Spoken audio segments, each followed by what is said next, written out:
Welcome to the Legacy Through Land podcast, where we're dedicated to empowering you on your journey to land ownership and management. I'm Tyler Markham, your host, and each week we'll dive deep into the world of land investing, management strategies, and the transformative experiences tied to owning your very own piece of dream dirt. With our expert guests, inspiring stories, and actionable advice, we're committed to helping you become a better land manager, hone your investing skills, and start building your family's legacy through land. Now, let's dive into this week's episode. We hope you'll enjoy.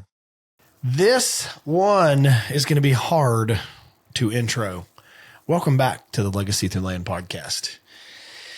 There was so much visionarying and dream building and just real estate juices flowing in this podcast that I couldn't hardly keep myself in this chair.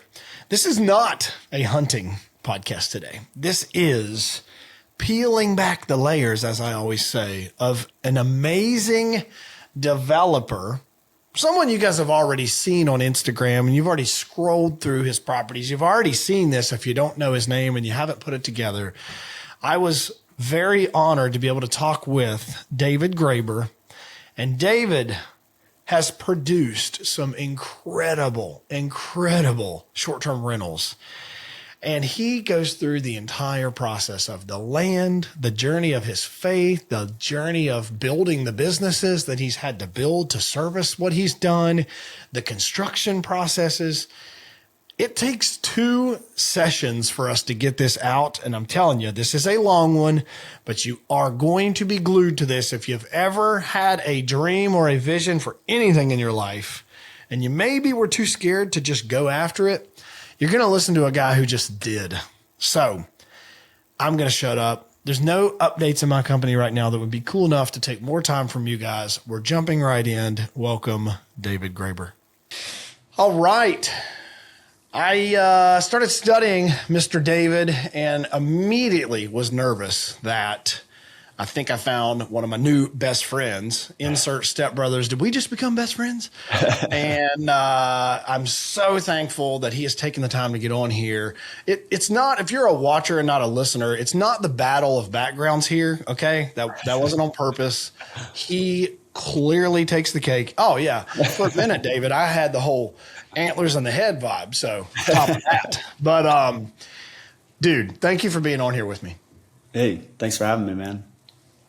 The pleasure is definitely mine. As David and I have talked offline of just some of the talk tracks, I will tell you guys up front, there is no way in the world we get through his journey and life and funisms, and maybe some failures if he's had any, in an hour and a half. But we're going to do our best. We'll just see where we land, and then I'm pretty sure we're bringing him back on, and we'll land the plane again because there is too much to talk through here. So strap in, everybody. If you're listening on the way to work or you're watching online, get your notepad. Opening, easiest question. David, who, if someone's never heard the name David Graber, who is David today?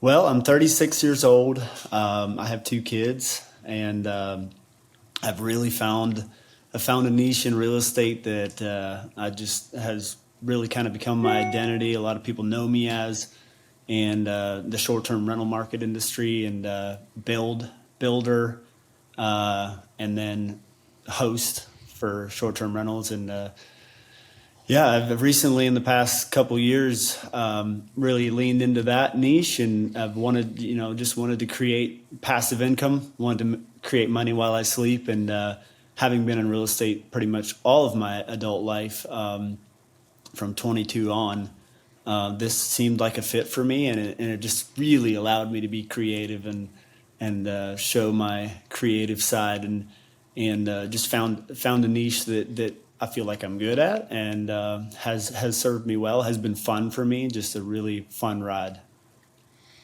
And it's been all roses, I'm sure, correct?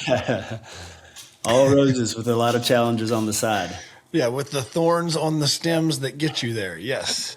Yeah, for sure. So let's back up a bit. Early kind of the shaping of David, let's call it. The shaping of David. Early on, And I got to be honest, I wouldn't have picked up on this before, but you were actually raised Amish. I've come to know. Yeah, some people say they can hear it in my accent, and I try to hide it really well. No, I picked Southern Georgia. I mean, I picked somewhere more Southern for you. So Yeah, so that's great. what I get too a lot. I feel like people, maybe the Amish accent kind of converted to English has become Southern. Is that a thing? I don't know. I mean, if we look at ChatGPT, that's probably an algorithm, that we could say insert a South Georgian raised Amish converted outside Amish and move him to Northeastern Ohio. And maybe that would be what it would say.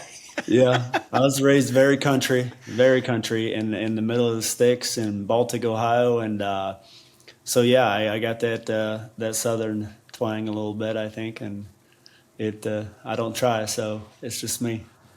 So today, David is builder and developer and experience-driven designer and visionary and content creator and all these things.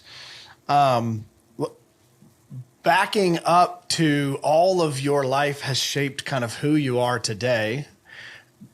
What was it like, if you can kind of remember, being raised in Amish, and then when and at what portion in your life did you leave the Amish church? Okay, so yeah, my whole family, both sides, both grandparents, old order Amish.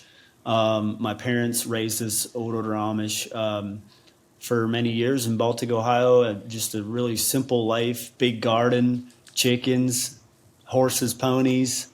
Grew up training horses and ponies, and we always had a cow, and we had a mini farm, 7 acres, and my dad worked. But it was us, me and my brother, we were taking care of the animals. So really, just a really simple life, man. We didn't.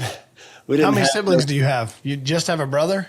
No, I have 8 siblings. I was gonna say, let's get there. Come on. Massive garden. My mom homeschooled us.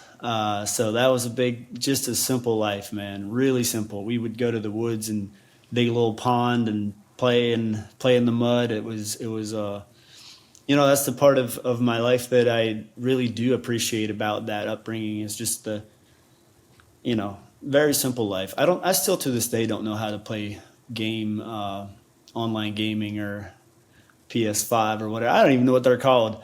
And literally, dude, I'm the exact same way. I tell people all the time, I try to teach my son, because all his friends at school are playing these video games, and he's just so enamored by it. And I'm like, Hayden, you're not going to want those. I'm going to raise you as a son that, that hopefully steers away from those and doesn't want those. And they're just such a waste of time, in my opinion. But again, that's how I was raised. So that's how I feel about it.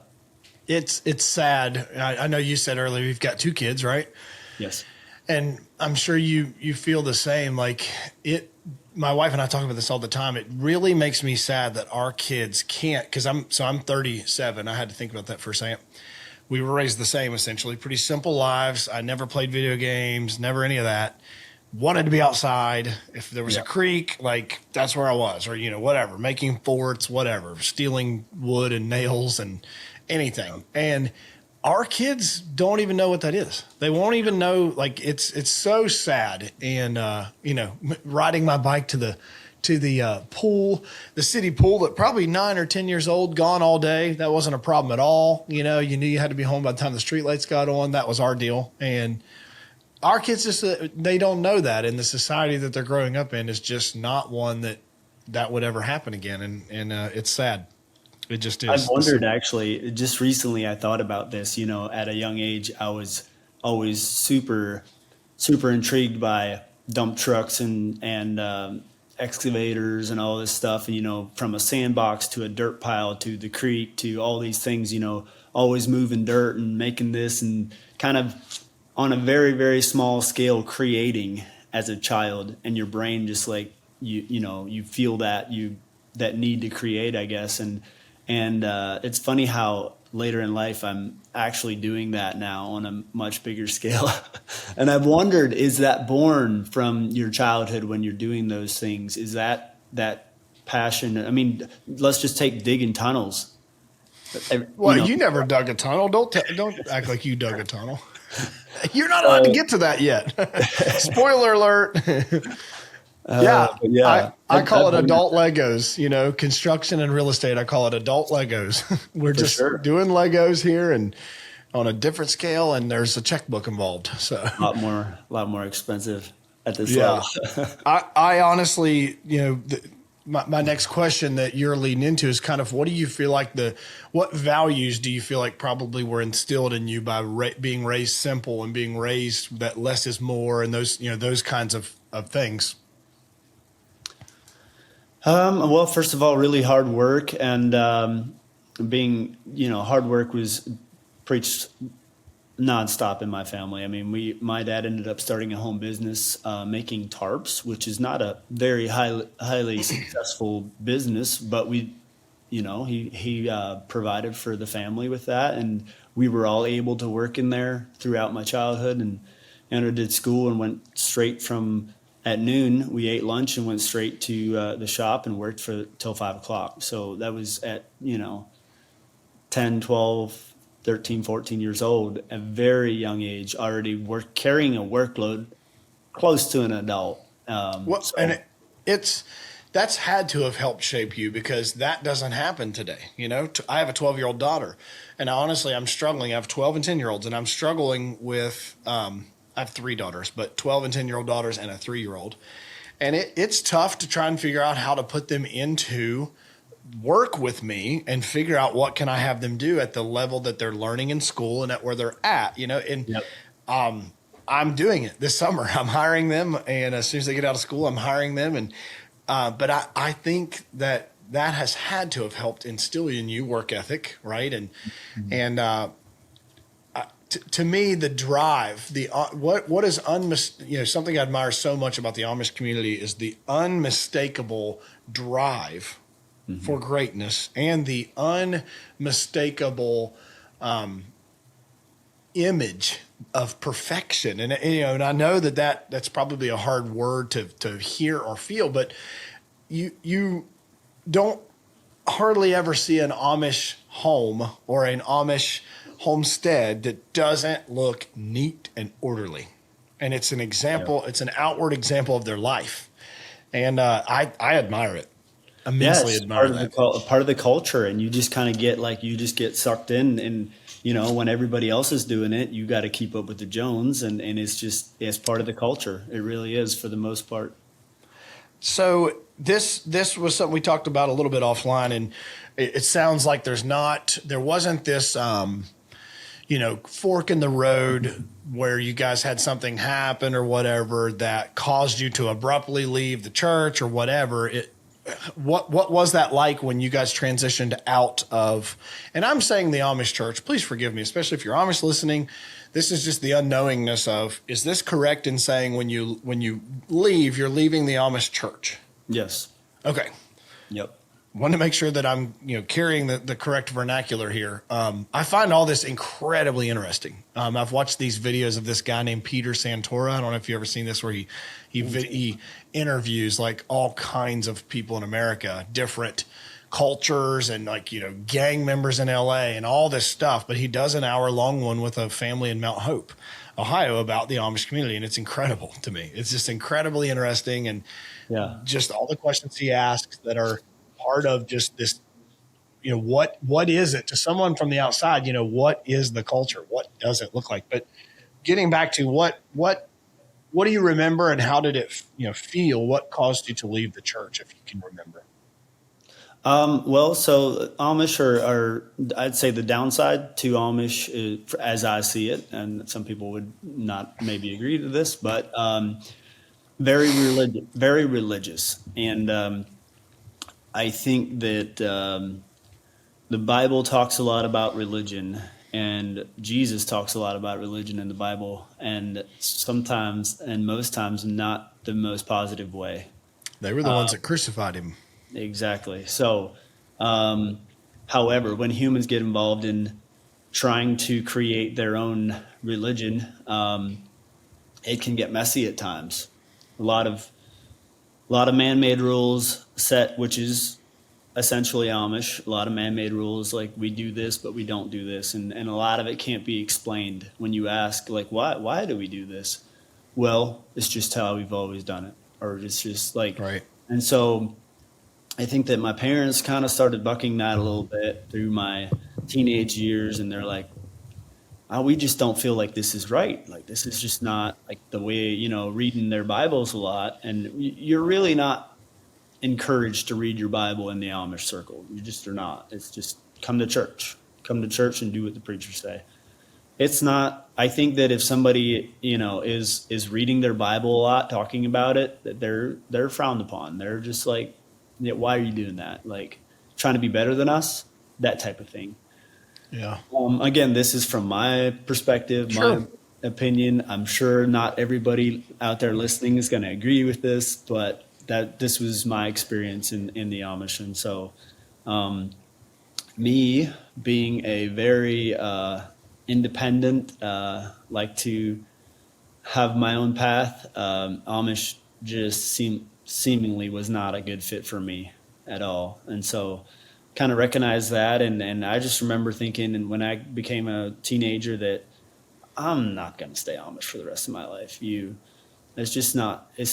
And then obviously backing that with kind of the religious side of it and seeing the ugliness that can come out of that religious side of the Amish. And again, I just got done praising that there's a lot about the Amish lifestyle that's really cool and that I really do value. Not that it's all bad. It really is not. So, but yeah, just the combination of all those things kind of led us to say, we think this is our time to move on from this religion. Got you. And this would have been, how old do you think you would have been at this time? I was 20.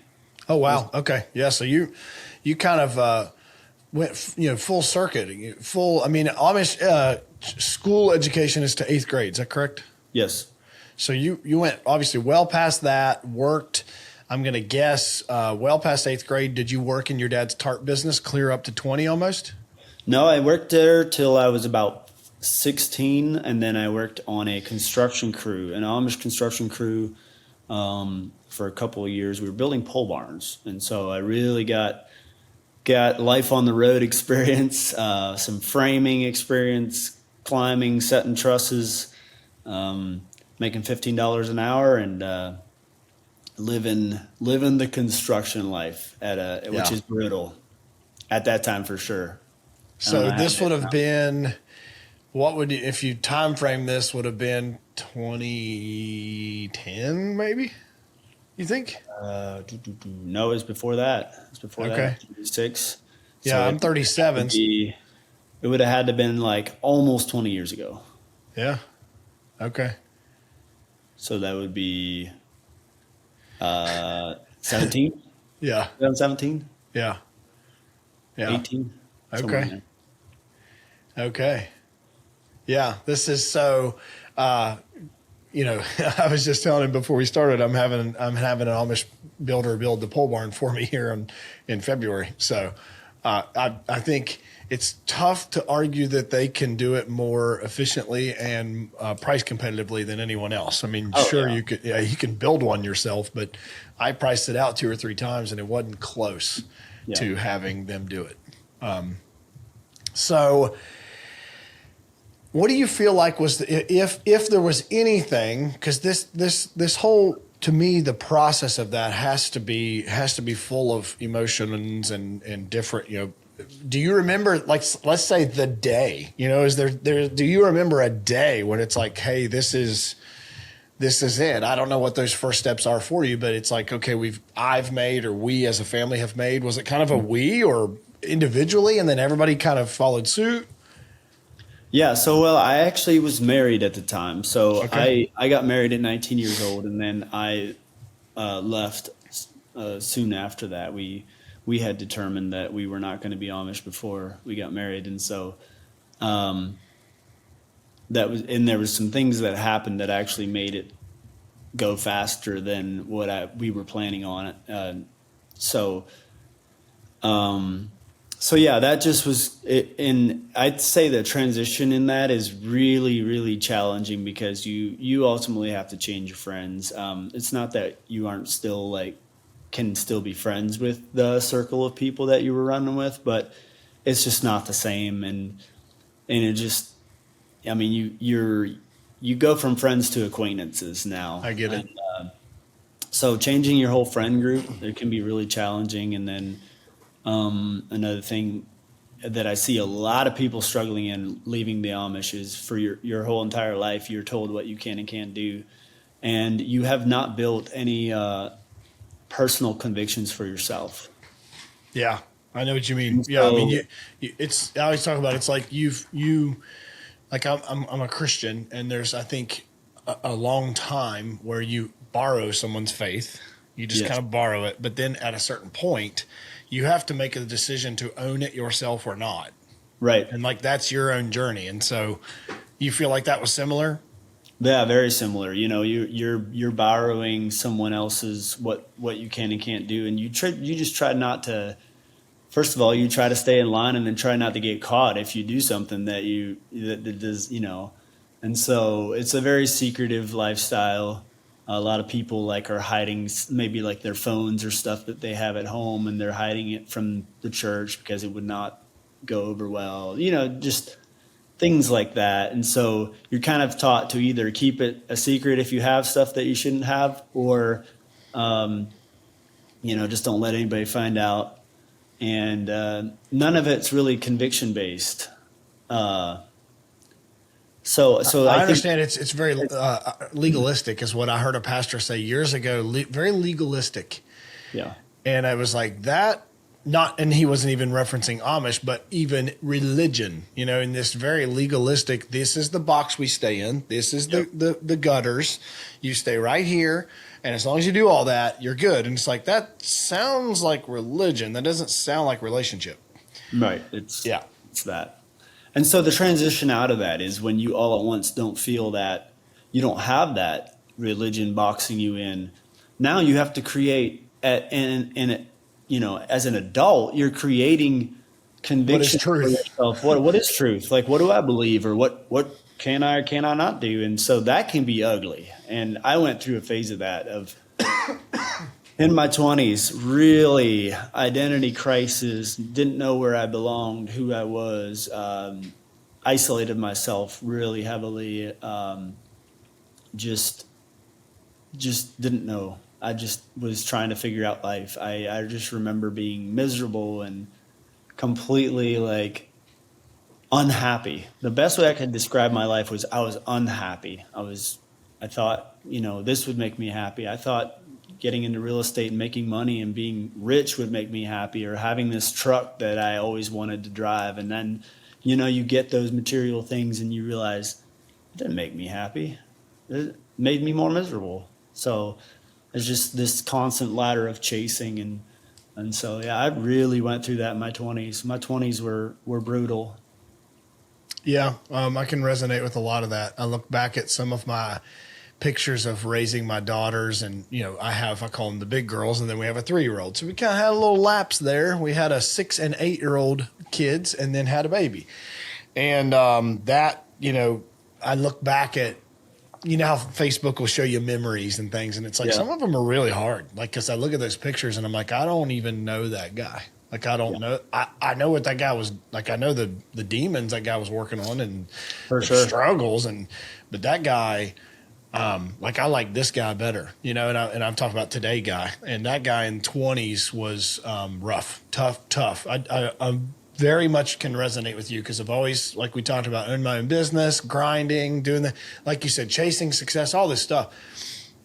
And in my 20s, did that as hard as I've ever done it. And, I look back at some of the stuff that was like, man, I wish I had some of that gas still. Like, I have a lot of gas in the tank today, but I wish I had some of that gas, because that gas I wasted a lot on energy in the wrong places and was not successful over it. So let's fast track here. We're kind of and I don't want to skip anything, but we're to the place where you worked for the Amish contractor. I'm going to guess that doing the Amish pole barns and leaving the Amish about at this same time is when you kind of started to go on your own personally and professionally, so to speak, and kind of who is David in the workforce? How can I make money? Those things. Yeah. 21 and a half, 22, somewhere in there is when I quit my job for the last, and haven't had a job since. So let's go. Proverbial fist pound. I'm unemployable. That's what I told David. I am not capable of being employed. Can't fire me. Can't fire. Correct. I am an eternal HR issue, but we'll get past that. So what do you do first? Because I kind of know David now, and we're going to get to that. What do you do first, though? If you remember, what's your first gigs? What are you making money at? What was the decision at this point of leaving the Amish contractor, and where do we go? Yeah, so I did bounce around a little bit. I was actually working at a trailer factory for a couple months, and then I was doing working for a siding contractor for a couple months, and then I hated my life. Like you said, the clocking in. I just realized I came to the conclusion one day. I was sitting down, I'm like, why am I hating this so much? Because, I'm taught to work and, always like, got to be successful, got to work hard. Like, and why do I hate this so much? Why is this something I just can't get on board with? And I realized that maybe this is not what I'm cut out to be. Maybe I'm not meant to work for someone. Maybe I'm meant to own my own business or do my own thing.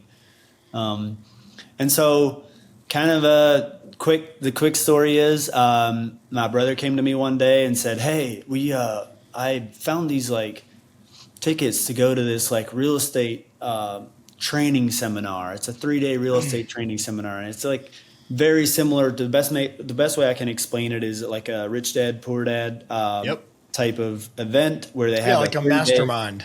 Mastermind. You go in, it's cheap. It's like $50 a ticket.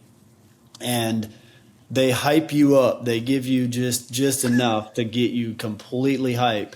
And then they say, all right, at the table in the back, the next step is you sign up for the M5, 5 million in 5 years. And you're going to max out credit cards, and we're going to teach you how to do this. And $10,000 to go. And, well, there was only one problem. I didn't have $10,000. So I can't Where go was to this the event M5. at? It was in Columbus, Ohio. Okay, I was going to ask you because I went to one of these in Charleston, West Virginia, and it was like a Tarek and Christina play. This particular one was James Smith. And Okay. I have not seen James Smith content ever since. I don't know where they came from, how they got here. Is that a real name? I mean, I have questions already. Is that I real? know there was some shady parts to it where James Smith is that was a trust, and it has gone under. Has it? I'm kidding. I'm just making it up. Probably. James Smith I wouldn't sounds be like shocked. I a don't great know. name if we were going to do something shady and just need to like burn it later. That Yeah, sounds yeah, like yeah. a great burner name. So It's funny. I have not seen that name since after going through that program for 3 days in Columbus. And So but what do you you know do what with that it? did? You didn't go like to the next phase with it, right? Did not. No. Okay. Didn't go to the next phase. But I came home and there was a fire lit inside of me when I heard them talking, and I tried to read through the lines of what they were trying to avoid telling us, which I don't know really what they were trying to avoid telling us. They just were like, it was all hype. It was no actual facts. But they're like, we bought this house, and they showed a picture of the house. And then we flipped it. We did this and this, flipped it, and made $50,000. Or like, they just gave so many success stories of their students doing it and them doing it and all this stuff. And I'm like, man, maybe real estate is something that I could get on board. I didn't even know how to fill out a contract to buy a property. And so they talked about contracts from there.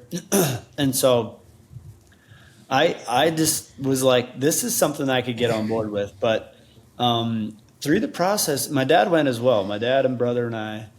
And my dad had found somebody that had went through the James Smith program and then was teaching on his own. And he was like an in-person trainer. He would come to you and ride with you for a week and just like help you identify deals and how to fill out contracts and stuff like that. So he ended up getting that guy to come, much cheaper.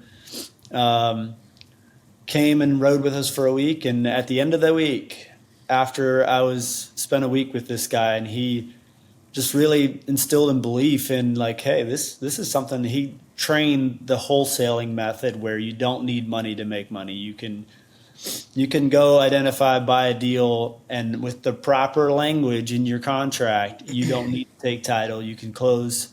You can have somebody else go to closing instead of you. And I'm sure you've used this before. Your smile. I love it. Well, I hate to stop you. You said your dad found a guy or your brother. My dad did. Your brother brings up the conference. You go to the conference. Now it sounds like, and maybe I'm just assuming too much here, but did dad get interested or was dad just trying to protect you guys? I think he got interested too. He's done quite a bit of real estate since that too. He was always interested in real estate as well. And so this was a springboard for all of you, it sounds like. Yeah. It was something that he was intrigued by.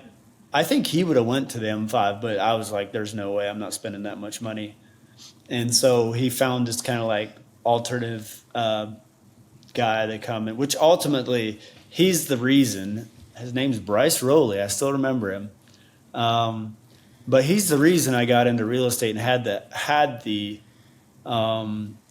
just the confidence to actually go put my first property under contract. Because that's a big deal. Like if you go put a property under contract, but he taught us how to word it, the language. He really focused in on how to word your language to protect yourself and there's zero risk. He kept telling us over and over, zero risk, there's zero risk. I'm like, how's there no risk in real estate? Like and that genuinely, truly was zero risk. My very first deal, went and put 100 acres under contract. And dude, let's go. He says my very first deal, 100 acres. Hocking County, Ohio. I still remember the deal very well. Went there and the property had some timber on it. I found it on Craigslist at the time. Craigslist was still a pretty big thing. I don't know if it still is or not, but it was What time frame would this have been? It would have been probably 2011. Okay. Somewhere in there. Okay. Went to Hocking Hills, looked at the property. It was the very next day after that guy left, and put it under contract. Well, we went back to his guy's office, and I said, I'd like to make an offer on it. So he's like, all right. And I put an offer in about, it was $40,000 less than they were asking. Back then it was way easier to put in offers and get stuff below. And he called the guy on the spot and they accepted the offer. Or no, I think we might have wrote the offer and he presented it later that night. But anyway, I told him, I said, hey, I need a 3-week inspection period though. That's the only problem. I got to bring my investor down here to show him the property. And he's like, well, that's kind of longer than we normally do. I'm like, well, I'm sorry, that's what I need. And he's like, all right, well, I can put it in here and see if they'll accept it. So I put 3 week in. I said, and oh, by the way, it needs to say the earnest money is fully refundable. The $1,000 earnest money is fully refundable throughout the entire 3 weeks of the inspection period. He's like, okay. So he wrote that in as well. And so I had 3 weeks. I put $1,000 down, which was pretty much all the money I had. And I had 3 weeks to sell this property to an investor. And it was almost 3 weeks. Showed it to several people. I called every timber buyer I knew. Hey, I found 100 acres, got timber on it. Are you interested? Called everybody I knew. And showed it like several times and couldn't get no bites on it. And I was like, it was down to the last couple of days. And I was like, I'm going to have to back out of this deal. And that's not going to look good for me. It also is going to really suck on my confidence level. And I showed it to an Amish guy. And he called me like 3 days before this inspection period ended. And he didn't seem super interested when I showed it to him. But he was, I guess, just thinking about it. And he called me up one day and he's like, hey, I've been thinking about it. I'm going to go ahead and buy that property. I want to buy that. I'm going to timber it and hunt it for a few years. And I was like, oh, okay, cool. And so I was like, I'll be over tonight. Ran over to him that evening, signed an assignment of contract. The assignment of contract was $10,000 more than what I paid on the contract. Turned 1,000 into 10,000, and that is my very first real estate deal. How much credit did you have to have? How much credit did you need to use of your own? Zero. Yep. How many banks were involved? Zero. How many LLC documents were involved at that point? None. You heard it first, everybody. You know, do you not find this funny, David? And I hate to bust people's chops, but people call me and they're like, I've built my LLC in Wyoming and I've got my holding company in Puerto Rico. And now I've got my bank account in Arizona and I've got 3 attorneys looking at this and I've got this and I'm going to start sending some marketing. And I'm like, I did this on a napkin. Like I did this on a Sharpie. I did this on a yard sign with a Sharpie. What are you talking about? I bought my first deal from Craigslist. I don't understand why people spend all this time to get legit. It's because they're scared. Yeah. And then you're just like me. I'm like, yeah, I don't know. I just kind of figured it out as we went and I was okay with that. Yeah. So 1,000 into 10,000, Hocking Hills. We got to talk offline. I'm looking at a deal in Hocking, and would it not be the wildest thing in the world if this deal was your deal? Chance it's not, but I'm looking at a deal, and I'd love to just see, is this a small enough world that this property is recycling? But that would be crazy. Yeah. So first deal, land deal. See, this is something I study David. You go out and look at David now and you're going to see this amazing developer and this Instagram breaker, reel maker with amazing properties. And you're telling me your first real estate deal on your own was a land deal, just a raw land deal. And you wholesaled 100 acres. 100 acres. That's wild. Hey, for fun here, just for fun, because I love to have people get their chops busted. Do you remember what was the price per acre of that land in 2011? Oh gosh, I think I was under contract for, I want to say 1,300 or 1,400 an acre. And that land's probably worth 4,500 an acre now. All day, yeah. Yeah, more like probably 6. Yeah. Yeah. Crazy. Yep. It was a different time. It was a great time. Great time. I love that time of buying land. I mean, all the areas I was buying in, land has just went crazy in those areas. And that's why there was so much margin, because just over the years it was just growing and demand was increasing. And there just seemed like there was always margin, because later in life in my real estate flipping days, I would buy and hold for a year, because I really got tired of paying those short-term capital gains. And that was really brutal at the time. So I started buying and holding. So I kept like 3 in my fleet at all times. I'd fix them up. I had my own dozer by this time. So, and you say, are we still talking, you sold a raw land deal. As you continue to progress, are you still flipping raw land and you're holding land for at least a year is what you're talking about? Yeah, but then I was taking title. I wasn't doing once I had a little bit of money, I started taking title. With investors or yourself or both? Myself. Okay. Myself, yeah. Myself in the bank. I built a little credit and had a line of credit finally, and had some cash. And, I had to work my way up to that. I mean, it took 2-3 years to get me to, and then the mineral rights thing was a big thing as well back then coming in. So I hit a property in Monroe County that I bought with mineral rights. Owner had no idea that he even had them, and bought the property, ended up leasing that for like $12,000 an acre. So that was cash in my pocket, and just couple deals like that where I ran across that were just home runs and made big money on them. So that really got my start in real estate. You didn't flip a lot of houses, or no? Or you did? I did some. Yeah, I did some. In Columbus, found a house, a rental manager in Columbus that was finding deals. I mean, we were buying houses for $30,000 to $40,000 that were renting for $1,200 a month. Yep. So great returns. Bought a couple of those. At one point, I think I had 3, and then I just got super impatient with the long-term rental industry. And I just was like, let me move on from this. So sold them. I had a guy come and offer me a great offer for my fleet, and I was like, sure, yeah, I'll sell them, and just sold them, and then went back, bought more land. I never sat on money, never sat on cash. I felt like if I was using money to make money, I better not be sitting on it because it won't be making money here. So every time I had money, I'd be investing myself into whatever I could find. That's been my hardest deal with just transacting land. And you said it earlier, the benefit to holding it is the long-term capital gain and, for short-term, and, there are benefits, but when the land is just raw land and it doesn't produce any income for, let's say if you get lucky and you have some tillable acreage or whatever it is, it's still a negligible amount of income that it produces to just hold it. Yep. That's why I feel like I will never be the guy that preaches just buy land and hold it and you'll just be rich. Like, you will over time. Yeah, you will. But in the interim, it's too slow of a moving dollar to me. Yep. That's why I sell a lot quickly. I buy it, fix it up, and resell it because I'm just churning and I'm choosing to hold, let's say 5 to 10% of what we buy and sell.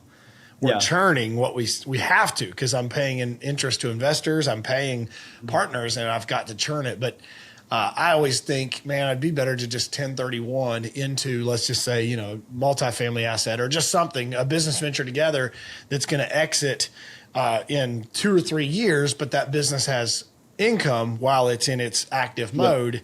That's kind of to me like the seesaw of you can't afford at our age to just buy and hold land and have no income on it. It's just too hard to mortgage it all. That was a challenge for sure, which is ultimately what pushed me into what I'm doing now. All right. Everybody strap in. We're getting there. We're just going to fast track. I wanted to ask you, but we'll keep going. I wanted to ask you about one of your best land deals and one of your worst land deals, unless these are ones that come to mind that you could rattle through before we get to Instagram David. Well, believe it or not, in 10 years of me flipping land, I don't have one that I lost money on. Worst land deal, worst flip was a house I bought in Dover and remodeled it as a winter project. I just liked the house. I just thought it was it was overpriced, but I was like, man, I need something to do this winter. I'm going to see what I can make out of this. It was just kind of like, I'm just going to fix this thing up and see what I can make out of it. And I went crazy and gutted the whole thing and re-drywalled and put all new floor plan in it and just went crazy. New kitchen, new everything. You visionaried it. Oh, yeah. And I made it beautiful, right? Well, it was dumb for me to do that. And so I ended up ultimately getting my money out of it. But I didn't make any money, that's for sure. And so, but I always tell people this: if you buy a house, you fix it up and sell it and you break even, you gain something very, very, very valuable, and that was knowledge. And so the knowledge I gained there was an asset that have used many times since. So it's not a waste. And so that was probably my worst deal, is just basically I worked for 6 months for free, which nobody likes to do that. But I did that. So best land deal, the best land deal I ever did was in Colorado. A ranch, a 1,467 acres in Colorado that I was owner of at one point. And let's take some time to camp out there before we go to your newest sector, because you said earlier this is something that usually doesn't come up. And you'd love to talk through it. Let's go to Colorado together. Yeah. Okay. Well, I was flipping land in Ohio, and I was having a lot of success doing it. And I was, my specialty was hunting properties and land with timber, land with minerals, and I always heard about the West. You know how the old timers, they heard about the West and they wanted to go there, and so they pretty much picked up their entire life and got in wagons and went to the West to explore it. Well, mine wasn't quite like that. I got in a truck and drove to the West. I didn't have to take a wagon train, but I'm very, very intrigued by those stories. I still just was watching a movie about one the other day, 1883, where they took those wagons out through there. Just crazy. But yeah, I was intrigued by the West. My dad always talked about it with friends, and I never went until I was 26 years old. I desperately wanted to go shoot an elk. I wanted to go elk hunting. I thought that would be so cool.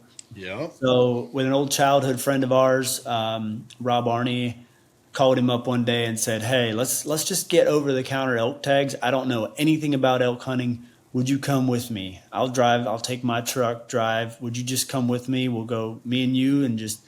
I have a buddy that I met in the area here that lived out there, and he said, "If you ever come out, I'll show you a couple public land spots I can get you on. It's over the counter." I said, "I got a small connection. It's not a big one, but we can go stomp around in the woods and we can have tags in our pocket." And he said, "All right, let's go." So drove to Colorado and instantly fell in love. Just the mountains were made for me. This is, oh my gosh, I was just so into this. Driving these roads and seeing the ranch entrances. The big gated entrance, and then this long driveway to a ranch, and then there's mountains in the background. And just the mystery of it. The mystery of it was just so intriguing to me. And so I was like, I gotta have a ranch in the West. Like that, this is something I gotta have. And so I started fantasizing over it for the longest time. And finally, I convinced myself in my head that if I can buy and sell land in Ohio, hunting properties, why can't I do it in Colorado? First of all, don't have a license. You already brought it up. Don't have a realtor license or anything. I don't need it here. I sure don't need it there. Why can't I do the same thing I'm doing here, there? And the answer is there's no reason I can't do that. So I started searching properties just for sale. Same thing I did in Ohio, just searched every website I could possibly get What on. time frame would have this been, if you remember? It was 2019. Aha. 18, 19. Right before that Right pandemic.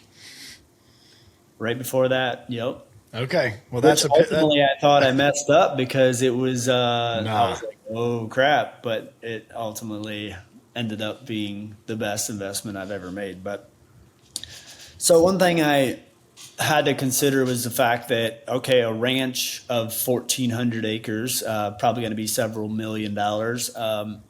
I don't have several $1 million in cash right now. That's the first hiccup. Minor hiccup. But I always trained myself, never disqualify you from a deal just because you don't have the money. I always say to anyone that'll listen to me say it, good deals always find money. Yes. They always find money. Disqualify you. I was disqualifying myself before, a lot of times. And then I will always come back to that harsh truth of never disqualify you from a deal because you don't have the money, or you can't see through it. I was like, well, that just means I got to get more creative, right? So I hunted elk with good friends of mine, Elias and Matthias Raber from PA. Got to know them really well, and I was on their ass about it. I was like, hey, we need to go together and buy a ranch. Like this would be fun. We could hunt it for a couple years and then turn around and sell it and make money. And of course, I'm making money in real estate in Ohio, and they're like intrigued by that. So they know, like, this guy knows a little bit what he's talking about. And so I finally got them convinced to like think about this and try it or consider it. And so I found this deal. One day, ran across this realtor. He called me and he said, hey, I think I have the perfect deal for you. This property's been in the family of this family for 100 years. The old man died, and there's 3 daughters that own it, and the 3 daughters are all fighting, and they just need to sell it. They just need to get out of it. It's in the middle of winter right now. They would take an offer for significantly less. They just want to get out of it. I'm like, okay, well, that's the type of seller I like. Love buying stuff that's been in a family for years, like that, especially death, they're more or less just like, let's just get rid of this. We just got to get out of it. He said it, folks, not me. He said it, not me. So, I always love getting the hate calls where we mail a lot of letters, and obviously we don't have any idea usually if people have passed, and then they'll call us and be like, he just passed away. And we're like, so are you selling though? Anyway, carry on. So the three of us got on a plane and went to Colorado like the next week. We put it under contract with a inspection period so that we could come look at it. But I'll tell you about the deal terms here in a minute. But we went out there and looked at it. We saw a small portion of this property because it was snow and it was deep. It was 1,400 acres. And I have no idea, David, at this point, and you might get to this, but I don't know what land would cost per acre out there. And I would be curious to know, because obviously you always hear in the West when you're transacting these much bigger places, like it's not quite like what we see in Ohio. So if you're going to get there, that would be my curiosity is what kind of a buy-in are we talking, all that. So carry on. Yeah. So we ended up settling, I believe they were asking 2.3 or 2.2 or something like that. And we bought for 1.9. I'm going to do some math here. I'm not a mathematician. It was like 1,400 an acre, I believe, is what. How many acres was it? You said 1,400 and something? 67. 1,295 an acre. Yeah, so just under 13. Okay. That's a pretty good deal. Now that area, that area is not like Telluride or Montrose area, which is a lot higher. And then the further north, like if you get up towards Breckenridge and all those areas, you're not buying stuff for that acreage. It was down north of Canyon City, kind of in the Pikes Peak area, which since then the land has really went up. So it's not that price anymore, but 2018, 19, things were different. And I bought this property. Here's the terms of the deal. I didn't have a lot of money to put down at the time, so we found this bank, ranch. They specialized in ranches, lending on ranches. So it's like an ag corp or whatever, and they're from Colorado. Good interest rates. They funded 1.3, which was 80%, I believe. And I had the sellers carry a 3-year note on the down payment, which was $500,000, I believe. We each came up with $30,000 at the closing table and signed papers. And for $30,000, the three of us put together, less than 100, we owned a 1,400 acre ranch in Colorado. There's your reel. So 30,000 a piece. The three amigos come in together, 90 grand.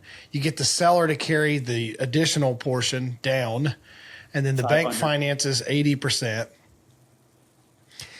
I could just camp out here with you forever. $8,500 a month, so we were throwing a little over $2,000 a piece per month, which we all had, money coming in, and we could all afford that at the time. It wasn't a big deal to put.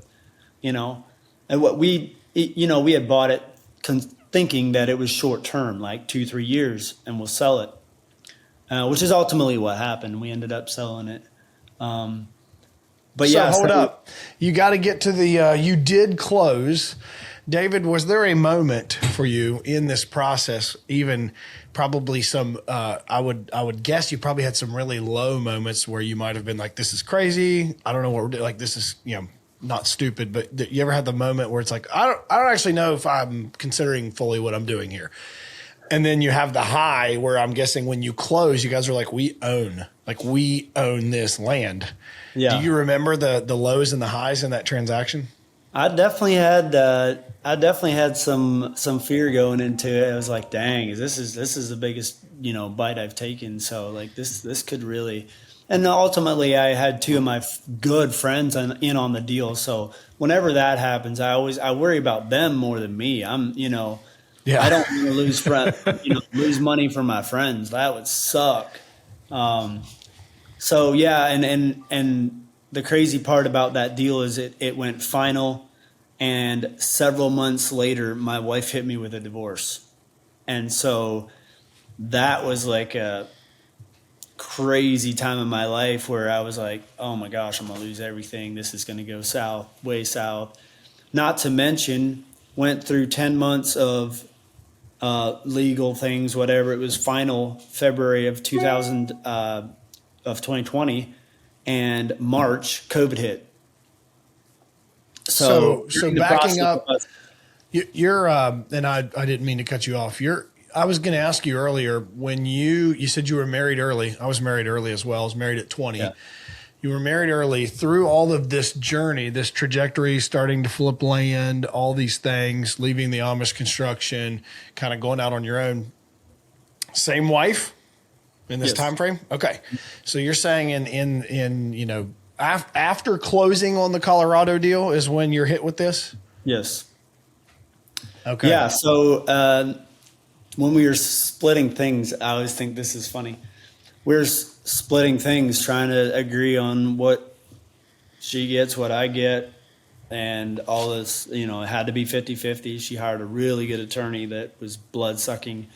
And this one, imagine losing half your net worth after, mostly having a lot of debt on properties. I had 160 acres, one place, 70 in another, 30 in another, 20 in another, and then the ranch in Colorado, plus my home place with 21 acres. So, I had all these assets built up. I'm asset rich, but I'm cash poor, so had to sell. I had a feel that two businesses. I had a laundromat that I built or bought and completely remodeled, paid it off with my real estate company, a tent company that I was partners with my brother. A lot of things going on. So ultimately, that whole thing came crashing down. Throughout the process of splitting things, I told her, I was like, well, you can have the ranch in Colorado if you want it. And kind of joking, but she's like, no, I told you not to buy that anyway. And so I'm like, all right, well, I'll take it, but it's all debt. Remember, I put $30,000 into that, so I'm not counting that as anything. And she's like, that's fine, I don't want it. So the ranch in Colorado wasn't accounted for as any type of net worth in this separation, which ultimately worked interesting out in my favor. Side note to keep track as we go here. I have a feeling I know where you're going with that. So then COVID hit, and I was like, oh crap, we're going to lose our pants. This is crazy. Real estate, everybody said real estate's going to crash. Well, they dropped all these interest rates so low, and people just went whoosh and bought real estate. I mean, that was the one thing that everybody just raced to buy, and ranches were no exception. So the realtor so now we've hunted this place for 3 years. Fast forward to 2021 when I was starting to build, 2022, I believe, 2 years removed from COVID. Every summer I'd go out and spend 40 hours. I'd rent a dozer for a week, which gave me 40 hours on that thing. Big John Deere 650. Cut trails through the whole place. I could fly into Denver, get a rental truck, drive 2 hours to the ranch, drive all over the ranch in my pickup truck, all over it. I was going to ask you how much you were spending time on it, and does this elk behind you happen to come from that ranch? That elk does not. That mule deer does right there. Okay. All right.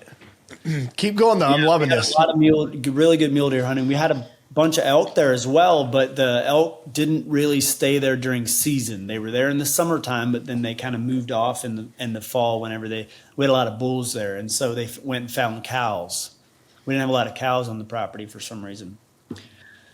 So anyway, I was starting to build. I started a new business during, I got into, hey, I would like to build these short-term rentals and try to make money in real estate. This is my new business after my divorce. And during that time, I knew that money was going to get really tight, and I had this asset in Colorado that we were planning on selling at some point. Also, the 3-year loan was going to be up. We were having to come up with $500,000 to pay this 3-year private loan off. to the sellers. Yep. And I'm So- guessing the bank wasn't going to allow you to like reappraise and wrap all that in or kind of refinance the note or anything. We didn't ask. There was a chance that we could have done that, but all at once we began to realize that we have some equity here and that land prices have went up and there's some decent equity. So we began to briefly talk with the realtor that sold it to us and say, hey, we know we have some equity now. How much equity do we have? And he's like, man, I got guys calling me up saying, what do you got? He's like, let me see what I can do. And I think Elias told him at the time, he's like, the only way I'm getting out is if we can double. That's the only way I'm getting out. And he's like, well, let me see what I can do. Well, he came back not long later with an offer for double of what we paid. And so we all looked at each other and we're like, we love this place. This place feels like home. Would love to keep it forever, but I don't know. That's just really hard to say no to that. And so we ultimately ended up selling, and I missed it every day since. I miss it every day since. David, I'm going to send you a podcast that I did on a deal that I walked from in Illinois.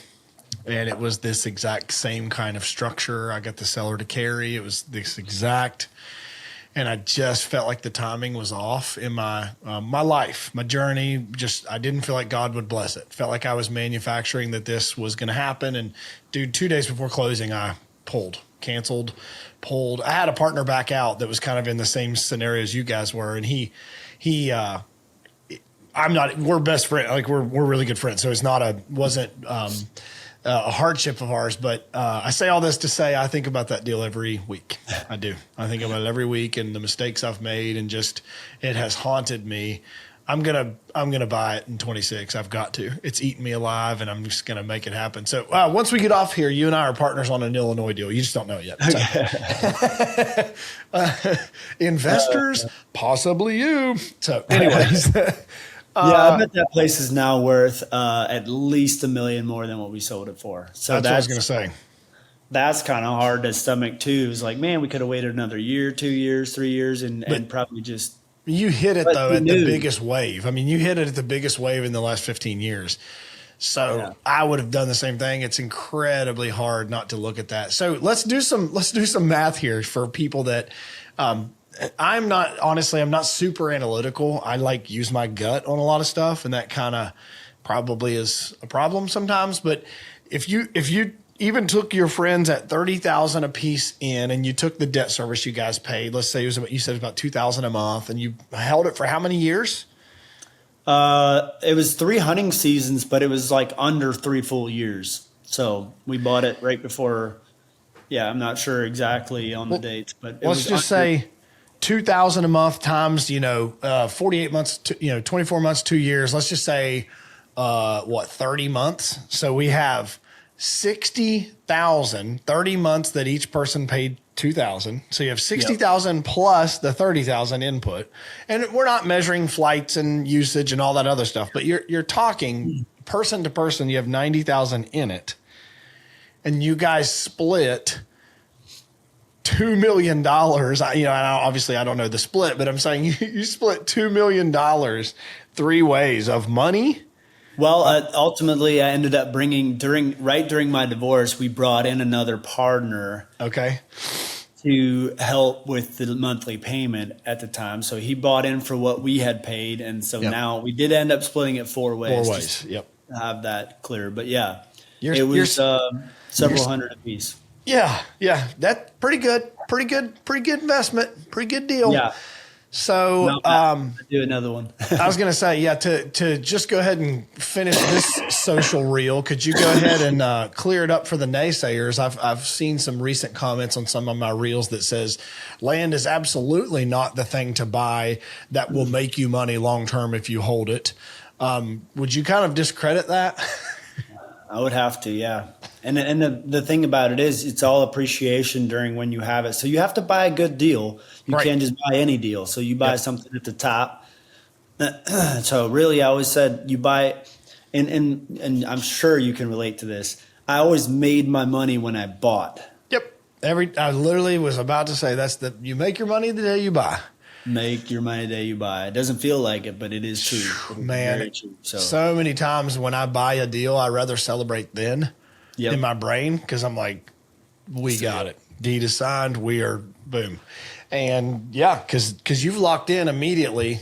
You've locked that equity in. You've locked your position in. You've locked that in from the day you buy it. So, all right, we gotta. This is insane. I kind of think I only want to flirt with new builds David today. There's no way in the world I'm only letting you spend 15 to 20 minutes on the bunker and some of your new projects. So give me a little bit more of a track here of after Colorado, you sell that deal. What would you have said? That was 22, 3? 22. Yeah. I'm pretty sure it was 22 when I sold that, which would have been about 7-8 months into me starting building my first property in Ohio.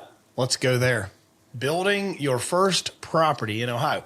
And when you say this, I'm going to set the scene that you mean, I hope, this isn't your primary residence. This is a venture where you took some raw land, you had a dream, a vision for it, and you wanted to build a structure that you thought you could make money with. Yes. Tell us. Short-term rentals is what you call it. I guess if it's another word for Airbnbs. Airbnbs, I struggle using that word just simply because I rely 20% of my business on Airbnb. So for the most part, I'm booking personal bookings, my own booking engine website. So, and those leads are coming through social media. So I'll call it short-term rental. I always, now a little bit more about my history in real estate and how I love real estate, and I'm just super passionate about real estate. The only thing I would say that it got a lot harder at the end. And then the thing I was frustrated with was I was only making money when I found that next deal. And so until that next deal happened, I wasn't making money. There was just no monthly revenue coming, especially me losing this laundromat. That was kind of my monthly money. And so I lost that. And so I was like, man, I got to create some more monthly revenue. What about, looked at long-term rentals, apartment complexes, all the different options. And the whole Airbnb market really intrigued me. And there was just nothing out there. I felt like at the time there was a lot of old log cabins, people were renting out maybe some of their houses, stuff like. But there was a very few luxury, high-end, modern rustic is what I called my style at the time, modern rustic cabins. And I felt like there was a need for that. So had the property already. So this was 23? Am I? Oh, 21. 21, okay. 21. Where is the first proving grounds? Let's call this one the proving grounds, right? You're trying to prove this concept to yourself. Where is the first proving grounds? And I should have asked you earlier, where is home for you? You said Sugar Baltic. Creek. Okay. Gotcha. Sugar Creek is home. Sugar Creek, Ohio. Yep. That's where I had the property. It was 21 acres. And so I already had the property. I already had the property paid for. So that was a big plus to kind of for my start. So basically, and I had excavating experience through the years because I've run a lot of different excavating equipment, dozer, skid loader, mini excavator. And so I started by myself on my own. Chainsaw, dozer, mini excavator. I cut myself a road in through the woods. It's all wooded. And cut myself a road in, cleared trees for a building spot, started getting plans figured out, and then ultimately I dug my own foundation, got a block crew in to lay blocks, and then I poured the concrete on the pad, and the framers came the next week, and they started framing it up. And you're doing this with your own cash, or is there a place in this venture where you bring in a bank or anything like that? Yeah, so during this time after my divorce, I sold my 160 acres that I was clinging to with dear life, and I said, all right, here's what I'm going to do. That land's sitting there, and it is not making me monthly money, and I do really need monthly money right now. Like, that's what I need. Sold that property, used all the money from that property, and then ultimately ended up selling the ranch 8 months later and used money from the ranch. Plus, I had a line of credit that I was doing real estate deals with throughout the years, and I got a pretty nice line of credit. And so between those three things is what kind of built the first, funded the first 60% of Brandywine Grove. And then once I had it built, everything kind of standing, I got the bank in, appraisers in, appraised it. I already had one rented. And then I got my money back to finish the project. Yep, got you. So keep going. I just always from scratch. I really didn't when I started building. It felt like starting over. But I really didn't start from ground zero. I had gained a lot of knowledge in real estate and how to run numbers and how to, and I just felt confident in my ability to create and so built that first one. Started building a tree house right after it, the fall of 21. And then fall of 21, I opened the first one. May of 22, opened the second one and put them on Airbnb, and they started renting like crazy. And so I soon saw that my price was too low. I could increase in price, which was, but I ended up overspending on the project by a lot, way more than I anticipated. Because the more I got into it, the more I realized that I wanted to push into a luxury brand. That was going to be it fit me as a person really well, because I don't like doing anything half-assed anyway.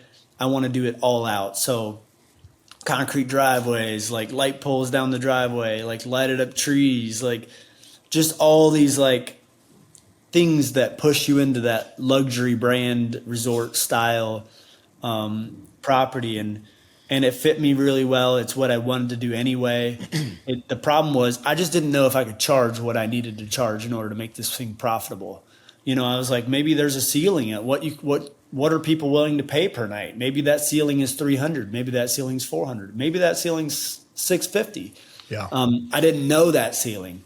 But when I got into it and I started renting them, and I saw that I could very easily get the amount that I needed to get to make this profitable, in order to, make sense. I started really pushing into the luxury brand, and that's what I wanted to be. So I stayed there. Got a little carried away at the end. Hey, I love this though. You know how many times I when we flipped houses or any kind of construction venture, I did a mobile home park. You know how many times we didn't go over budget? Zero. So anytime someone's like, yeah, I stayed on budget. Like, no, you didn't. You just don't run it sharp enough. You didn't. Yeah. It's nearly impossible to, like, I'm already 40 grand over on this barn build that I'm signing a loan for today, right? It's like, I haven't even started it. I'm 40 grand over because that's how it goes. That's how it goes. I'm the same way. I'm doing radiant heat floor. I'm doing concrete right out of the gate in the barn. And it's like, well, I want to do it right the way it should be first. So how do you feel the transition from luxury brand? And I love that you're using these words, because what I see in Airbnb that is, at our peak, my wife and I had 6 or 7 Airbnb properties, and I have none now. I used to own 6 or 7. We sold them all. And that was just kind of to intentionally put our focus in one place. I don't do well when I have 6 or 7 irons in the fire. I generally I've got to put my focus in one place. And so for the last 3 years, that's all we've done is focus on this company. And how do you feel the transition between, hey, I can charge more and maybe the ceiling is higher than I think it is? How did that feel for you? And kind of what do you think, it's got to be some scary moments where you're thinking, hey, we're going to go over budget, but like maybe I can charge more? Or do you think while you were building, you were starting to see, hey, we can go for a higher end product here, even though I'm not done yet? Does that make sense? Yeah, I would say that I was really nervous about that higher end product, because I personally, having been raised Amish in a poor, I didn't know we were poor, but looking back, like I realized we stayed at Super 8 when we went traveling. That was Isn't it where awesome how as kids though our was perspective is like we just don't know. less than $100 a night was usually my dad's target for a hotel if we traveled. And that's for And all 10 of you. Yeah. Well, I'm sure we got two or three rooms, but yeah. So I never was raised in a luxury brand or luxury as a luxury. How do you say that word? Like Feel or expectation. Yeah. consumer. Right. So I wasn't a luxury consumer, but that I didn't realize exactly how big that I guess the amount of people out there that are consumers of luxury, love quality, love high end, are willing to pay. Yep. Would much rather pay $550 a night for a luxury stay at a beautiful Airbnb that's unique than to pay $110 for a hotel room. That's just that they don't even lay their head at night on a place like that. So I think that was eye opening just because I didn't come from that, and so I wasn't used to that. So yeah, I would say during the process of building, I'm like, are people really gonna pay that? Are they really gonna appreciate? And the more money I put into it, the more I have to charge, or this is not gonna work. These numbers, I am wasting all this time and money, and these numbers are not gonna make sense. I can barely pay my bills. I'm gonna have to work this by myself. There's no way that I can make a full-time business out of this and support my family if I don't charge this. I have to charge this in order to make these numbers make sense.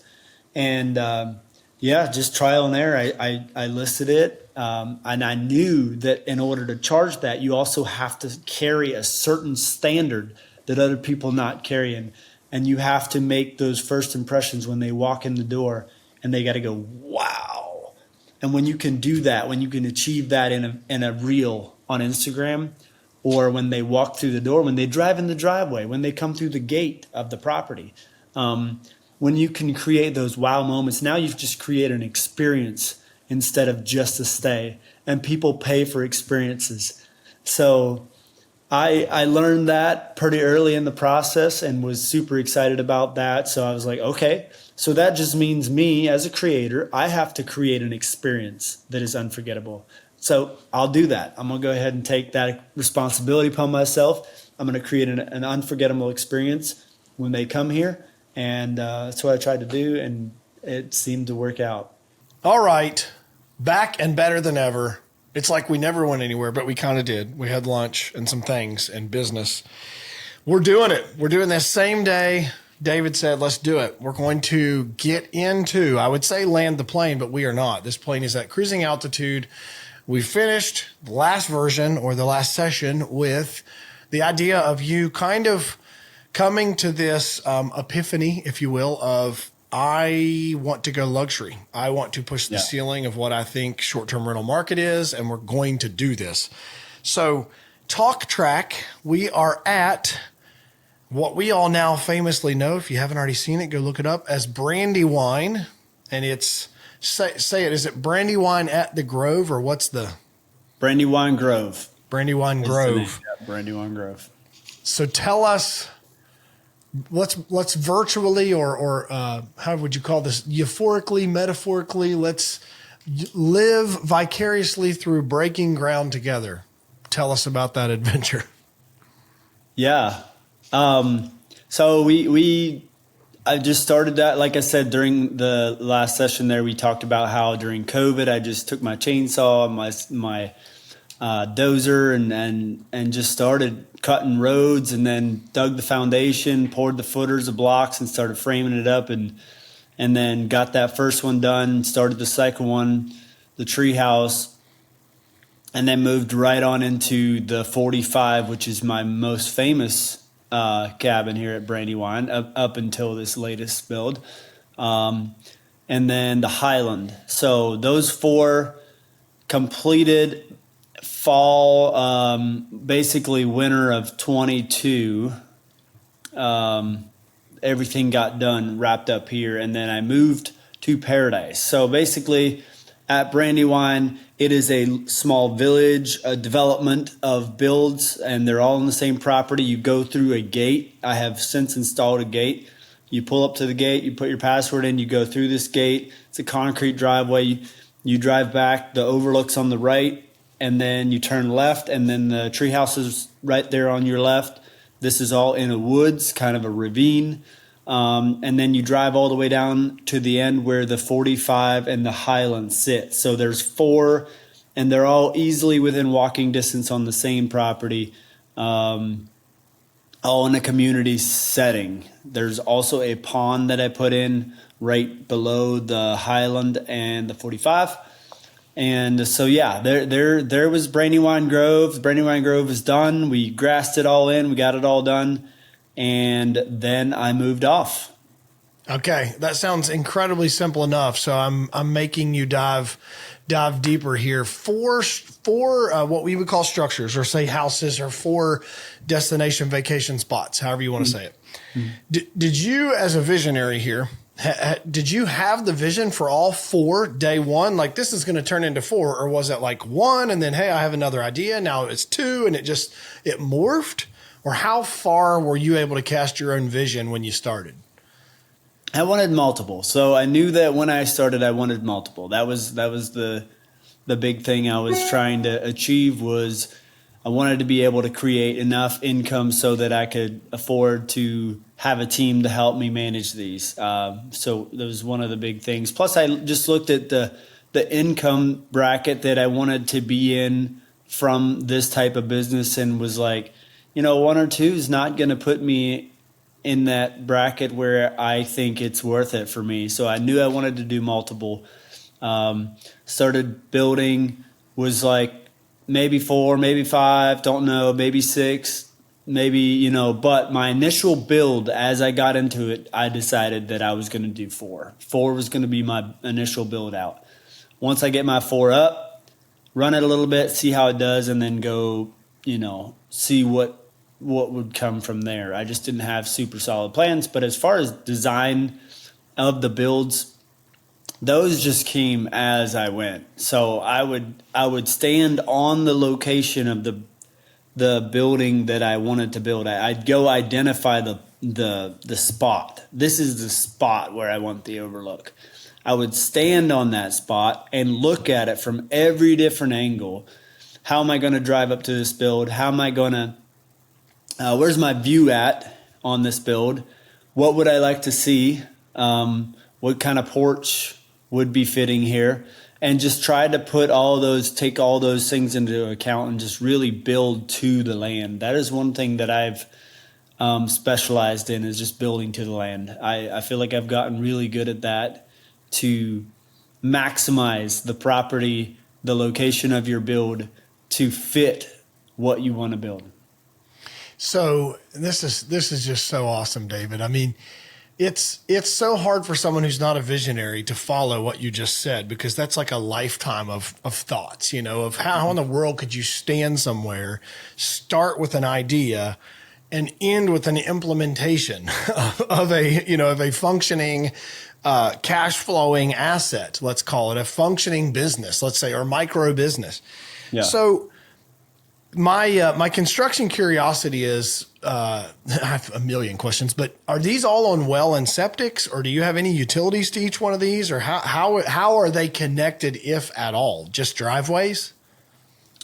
They're connected via driveways. Yeah. So they share a driveway. All of them do. And, then a well as well. So I can share wells so the first 4 have their own well.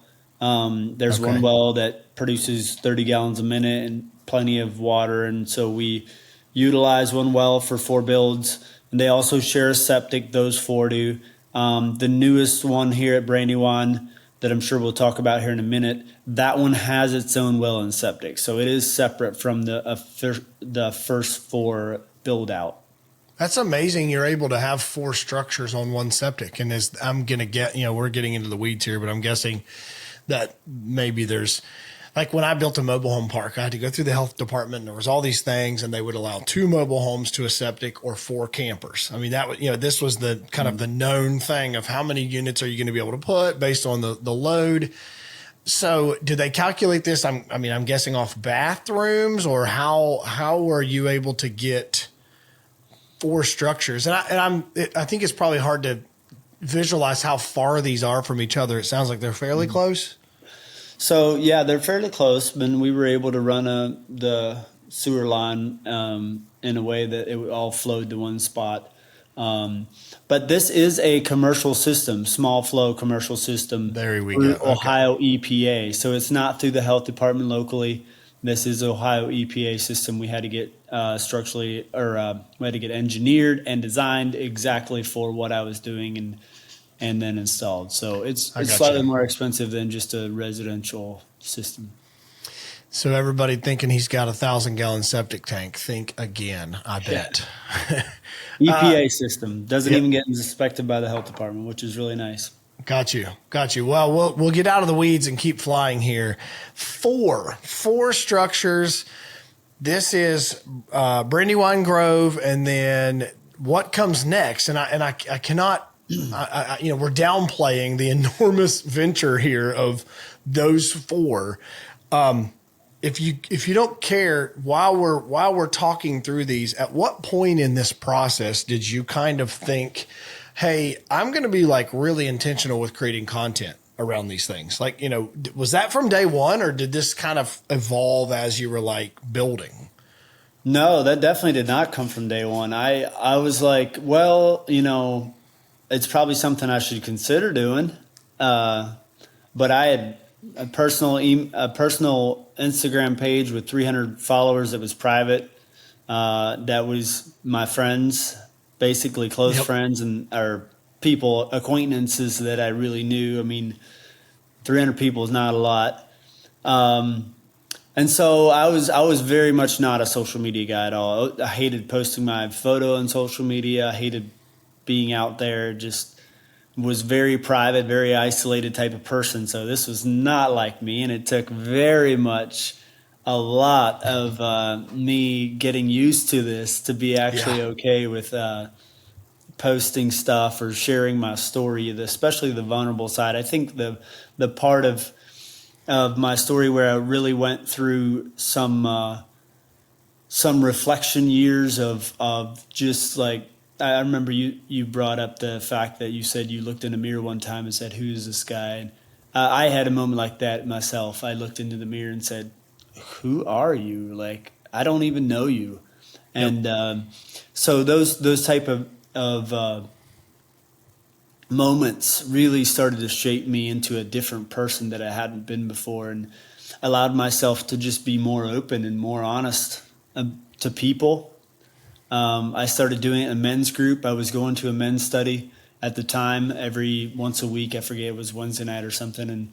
And just allowing myself to share my story and how I felt and what just was so healing and so therapeutic for me that I realized that I'm not alone, first of all, and that I should be sharing my story. I should be open and honest about the shit that happened in my life and not just hide it or act like it doesn't exist. And then there was a ton of freedom in it, and Amen. So much. Amen. And so I started just doing that, and I slowly like kind of leaked some of that out and like, hey, this happened to me, but I got up and decided I wasn't going to be defined by the bad things that happened in my life, and that I was going to make a good life out for myself, for my kids. I wanted to make my kids proud, and that's what got me going. Brought me out of depression and anxiety-ridden, really bad place where I didn't want to live. I didn't want to live for a while. It was a pretty dark time in my life, and I look back now, and it's crazy to think that I had to walk through a dark, lonely time like that to where I am today, and how the past 5 years have been the happiest years of my life. Remember I said I wasn't happy? I wasn't happy. I learned what happiness really is, and happiness, I learned, is a choice. Happiness is a choice. And it comes by being thankful for what you have. It doesn't matter on what level you're at. There is always someone that has it worse than you. Be thankful. Just be thankful for everything that you have, down to your bed, the food that you're eating, the friends that you have, the people that God has brought in your life, whatever that is, just be thankful. Just be ultra focused and thankful on the things that you have. And wow, will that change your mindset. It'll go from, I need this, give me. God, why can't you just give me this and then I'll be happy? To you know what? I don't need anything right now, God. I'm thankful for what you've given me. And if you decide to bless me more, I'll try to steward it the best way possible. And so just a total mindset shift. And the magical thing that happened through that all is I became happy. Isn't that something? I became happy. I was going to ask you, David, in your own faith journey, in the process of leaving the Amish church, and, if we just built this as a timeline, and, you leave the Amish church and there's valleys, right? There's very, very low lows, and there's valleys, and there's very high highs. And through that process, where do you feel like you ever kind of, and maybe you haven't had this yet, but did you ever have almost a mountaintop or a valley low moment where it was just you and God, and you just said, like, I said, I am tired of doing me. Like, I'm tired of doing me, and there's clearly something you want for me. There's clearly better you have for me. There's got to be more than just paying bills and dying. There's got to be. Yeah. And I'll just do whatever that is. Like, I'll just do it, even as scared as I may be. Did you ever have that, like, where you took ownership of your own journey of faith? Yeah, I had it was over a period of time, but it was during my divorce. It was when I had really defining moments in my life where first of all, where did I go wrong? Failure was a huge red flag for me. I never wanted to fail at anything in life. I told you I did, real estate Right. very successfully, and I never lost money on a deal, and so failure was just something that I was scared of. Being alone was something I was scared of. So yeah, when I got to that rock bottom situation where I was like, there is no way that I am getting out of this. It is something that I have to face head on. And, sitting in that, going to some counseling sessions, therapy. I had some moments where I was looking in the mirror and, really questioning life and why am I here? What is this all about? And then kind of went back to during the process of that. There's a study book that I was going through with the story in the Bible of Genesis. In the beginning, God created heaven and earth, and went through that whole process. And I had realized that I had never made the choice for myself that I actually believed that there was a God. I believed it, but I never... It was a head knowledge. Yeah, it was a head knowledge. Not a heart. And I was like, I'm going to have to decide with my heart here if I truly think I've never seen God. Right. Never seen him. And when you make that shift, you can't unsee him. Yeah. So I had to make a choice for myself, and I said, I read the whole, considered a lot of the facts of the Bible and things that happened and all that, and then made a decision that I was going to follow God, and I was going to believe that the word is true and that there is a God. And, just a big defining, time in my life that I don't regret now. Really shaped Amen. me for better.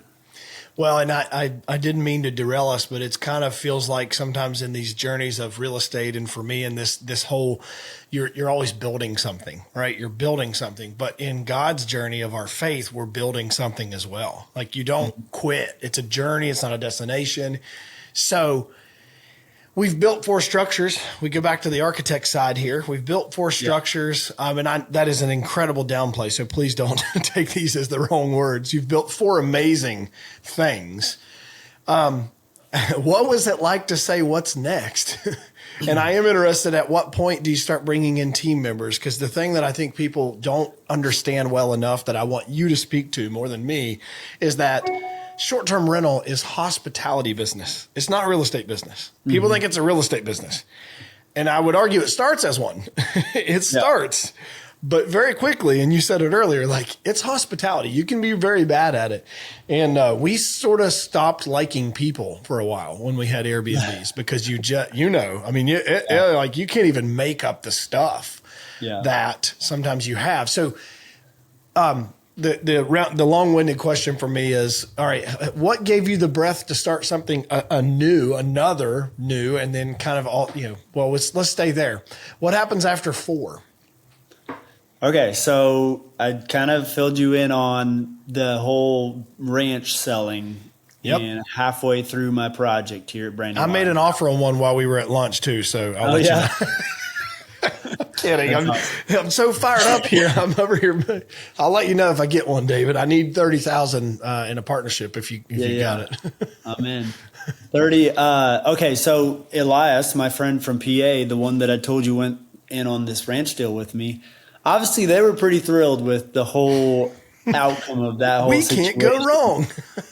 And him and his brother owned a half of the ranch, so their payday was even a lot bigger than mine together, I guess. Right. And so he came to me I don't know, a couple months after, even maybe right around the time that we were selling the ranch. I don't know exactly the timeline, but he's like, "Hey, let me buy into Brandywine. I'll invest some of this money I'm getting from the ranch. I'll buy into Brandywine, buy half of Brandywine." And I was like, man, that, as tempting as that sounds, one of my main reasons for building that was I wanted to make my kids proud. I wanted to have something that I could hopefully hand to them one day and just, or at least, employ them for sure. Whatever. It was really geared towards my kids. And so I was like, I don't think that I want to do that, since this is my first initial property. I want to own it by myself. It's just something that I feel like I have to do. But I tell you what, I think that this business would be best suited to have like 10 or 12 rentals. And here's why. I can split my management team between the 2 properties. One manager can manage both.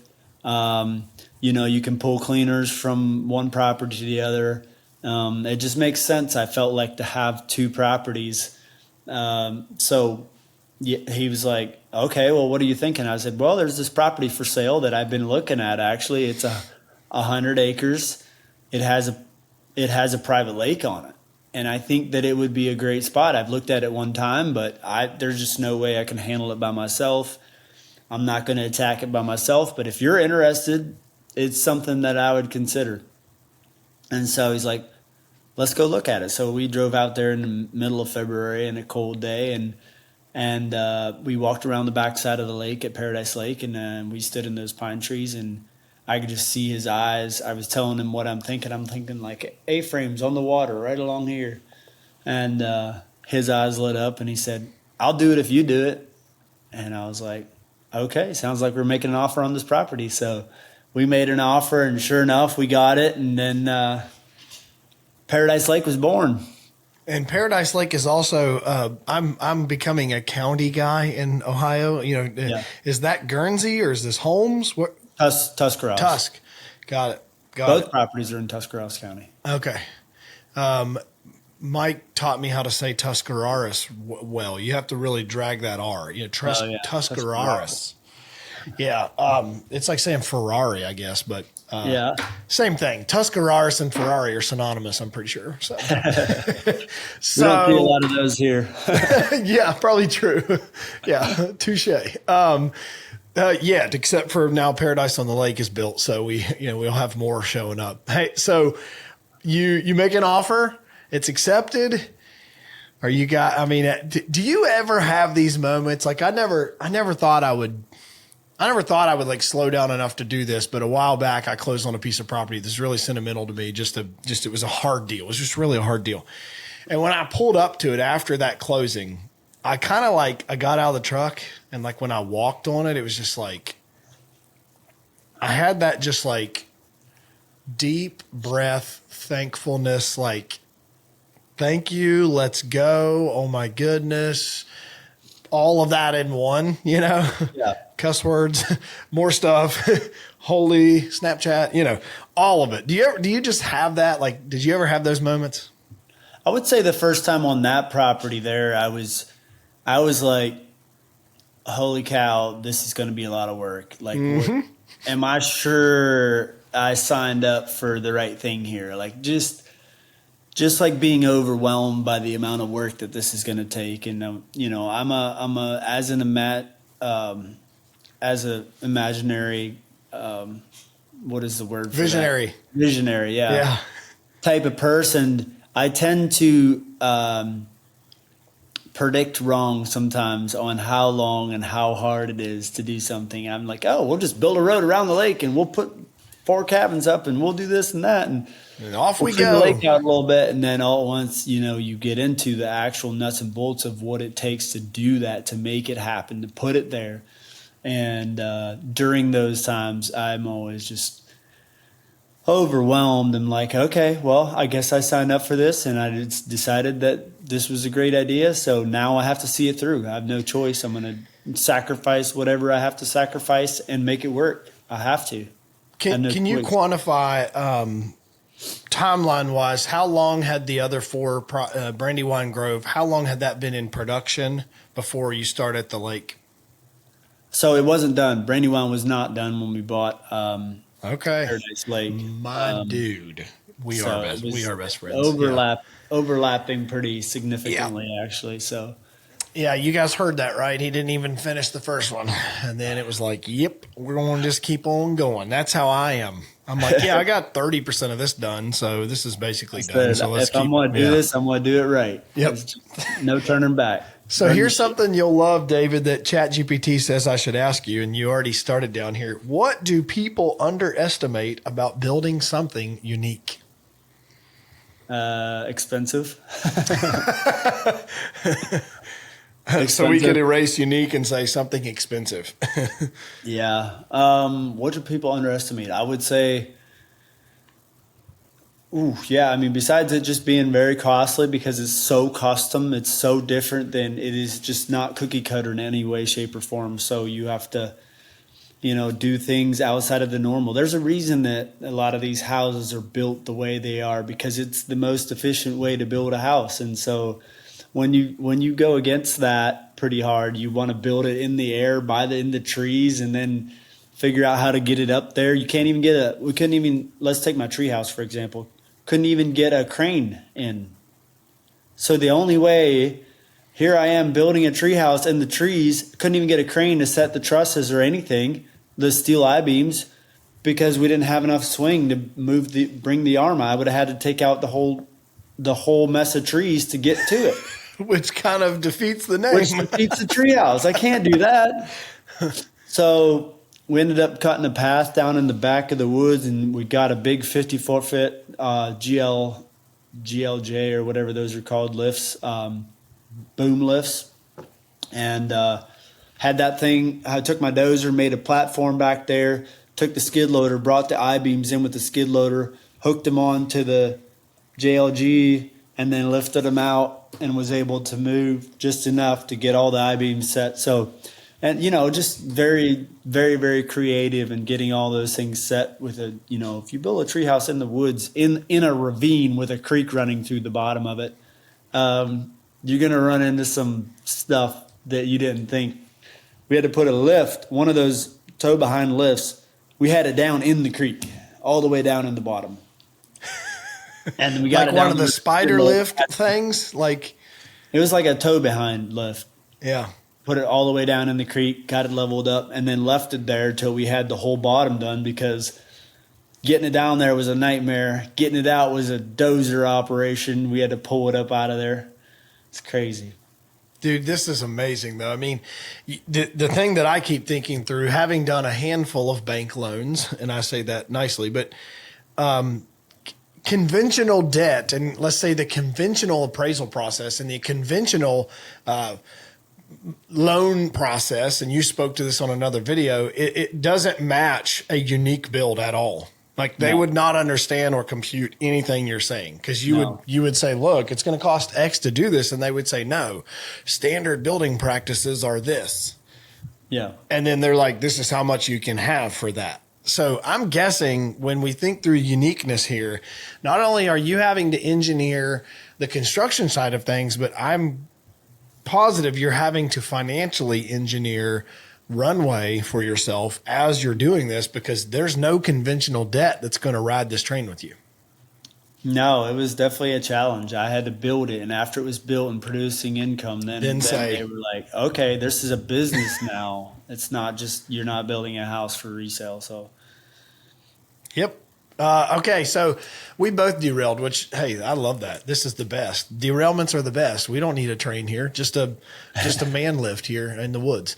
So four structures done. Now we've started at the lake. We did close at the lake, and then I kind of derailed you. What happens next at Paradise? Is it Paradise at the Lake?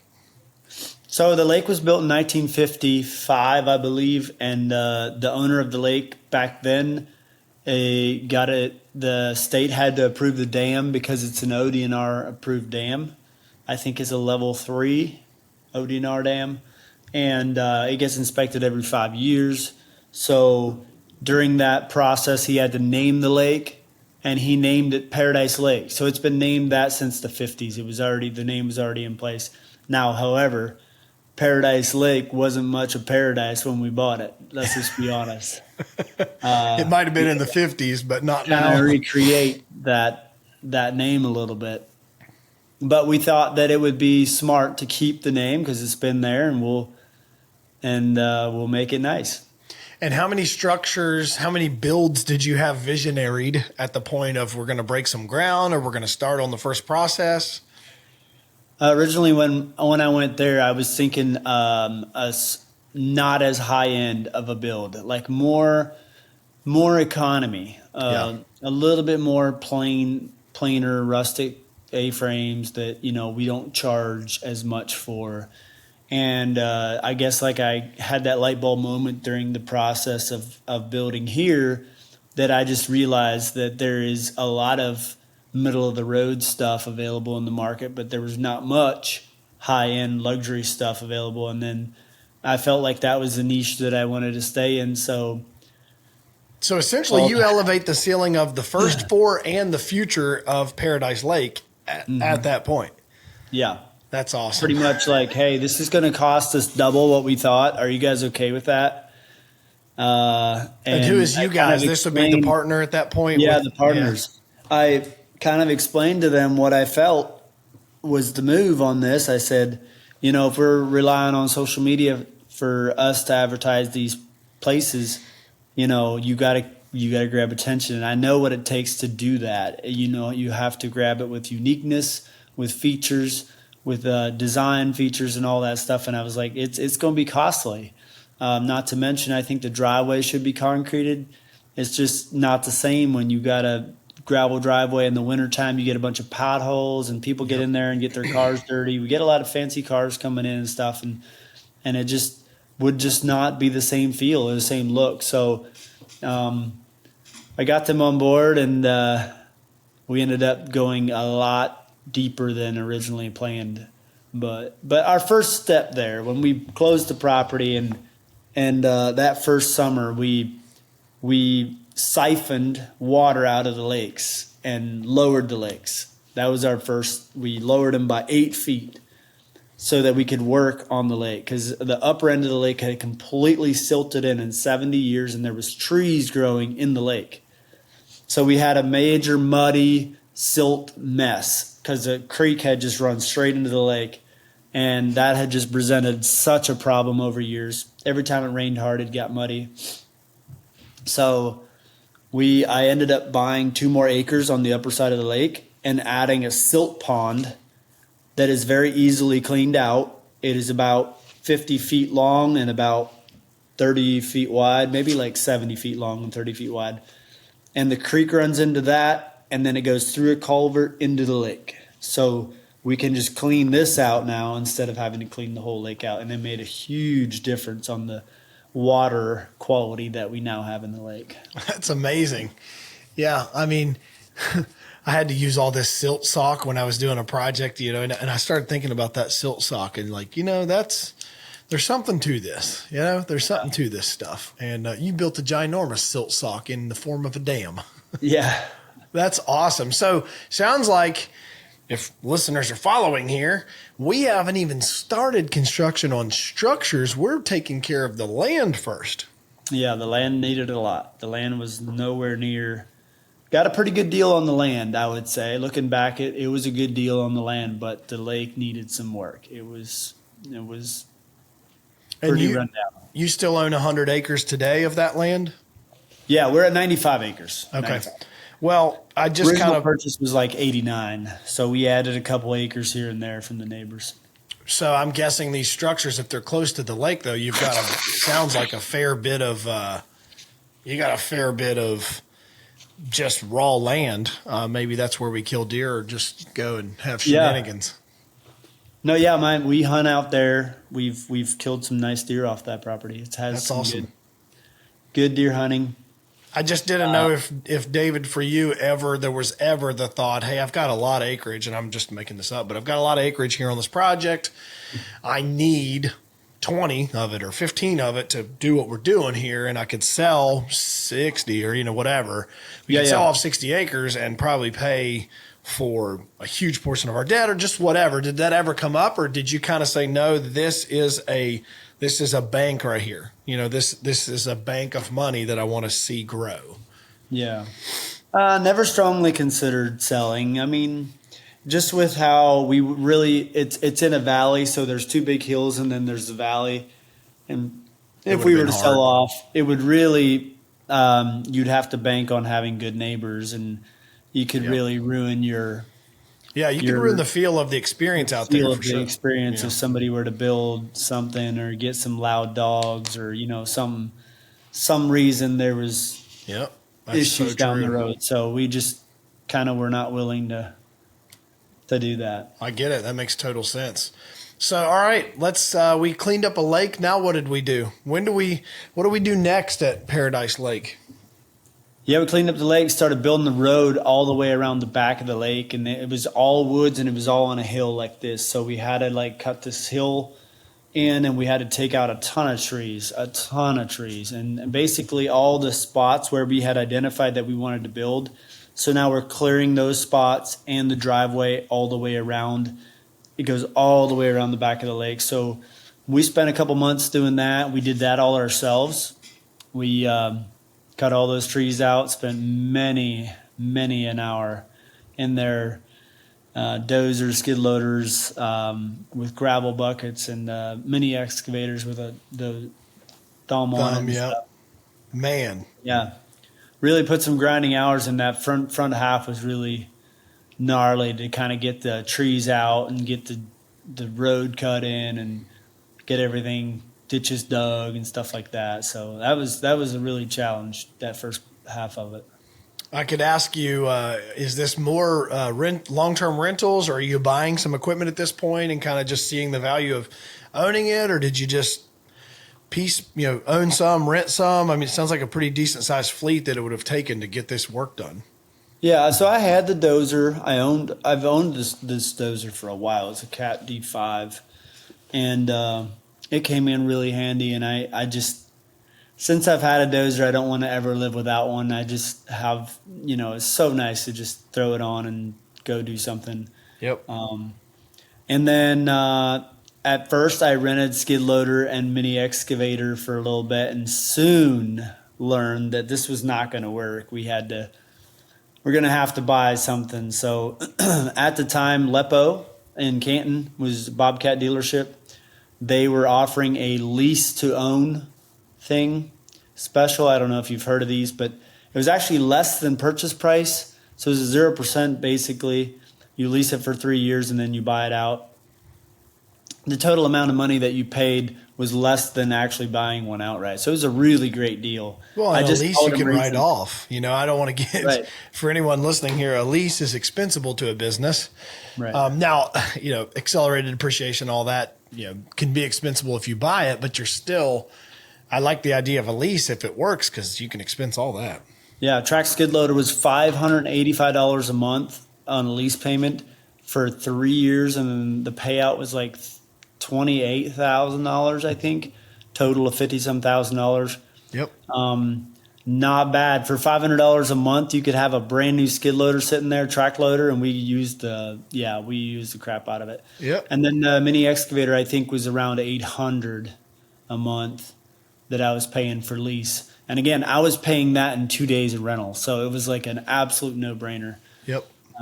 Had to have it, and so just leased them, and then ended up buying them out during the kind of absorbed through the construction process.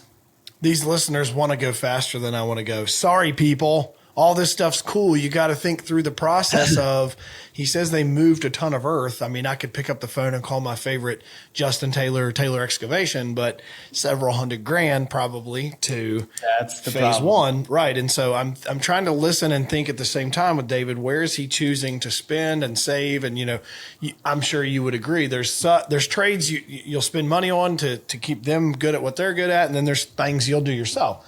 So it sounds like from you building this business at the same time as these structures and all this and growing, you've seen your ability to reposition the land as one of your strong suits. And I know we're about to get into your ability to go vertical as well. So I'm loving this. So we start clearing the land. Then what? We had, during this whole time that we're just clearing these lots and stuff, we're also working on prints. So there was about a 10 to 12 month period of getting all the prints approved.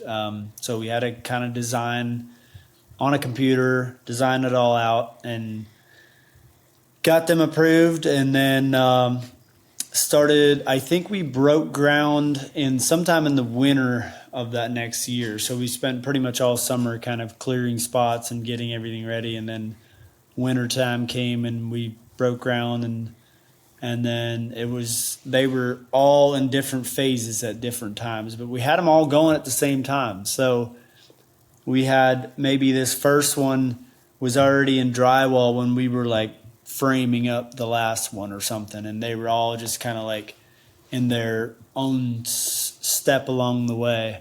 Nice. We were able to open the first one quite a bit before the last one was done, or the second one, you know, they all like opened about 3 months after each other, if that makes sense.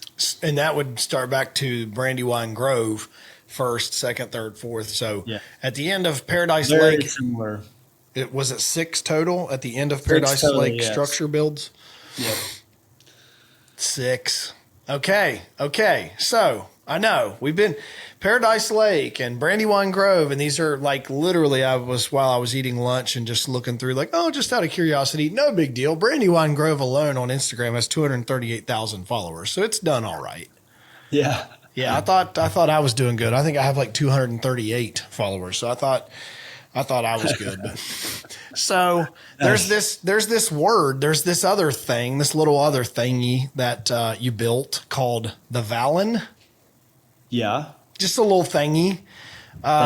You want to jump into the Valen? Is that what was next chronologically?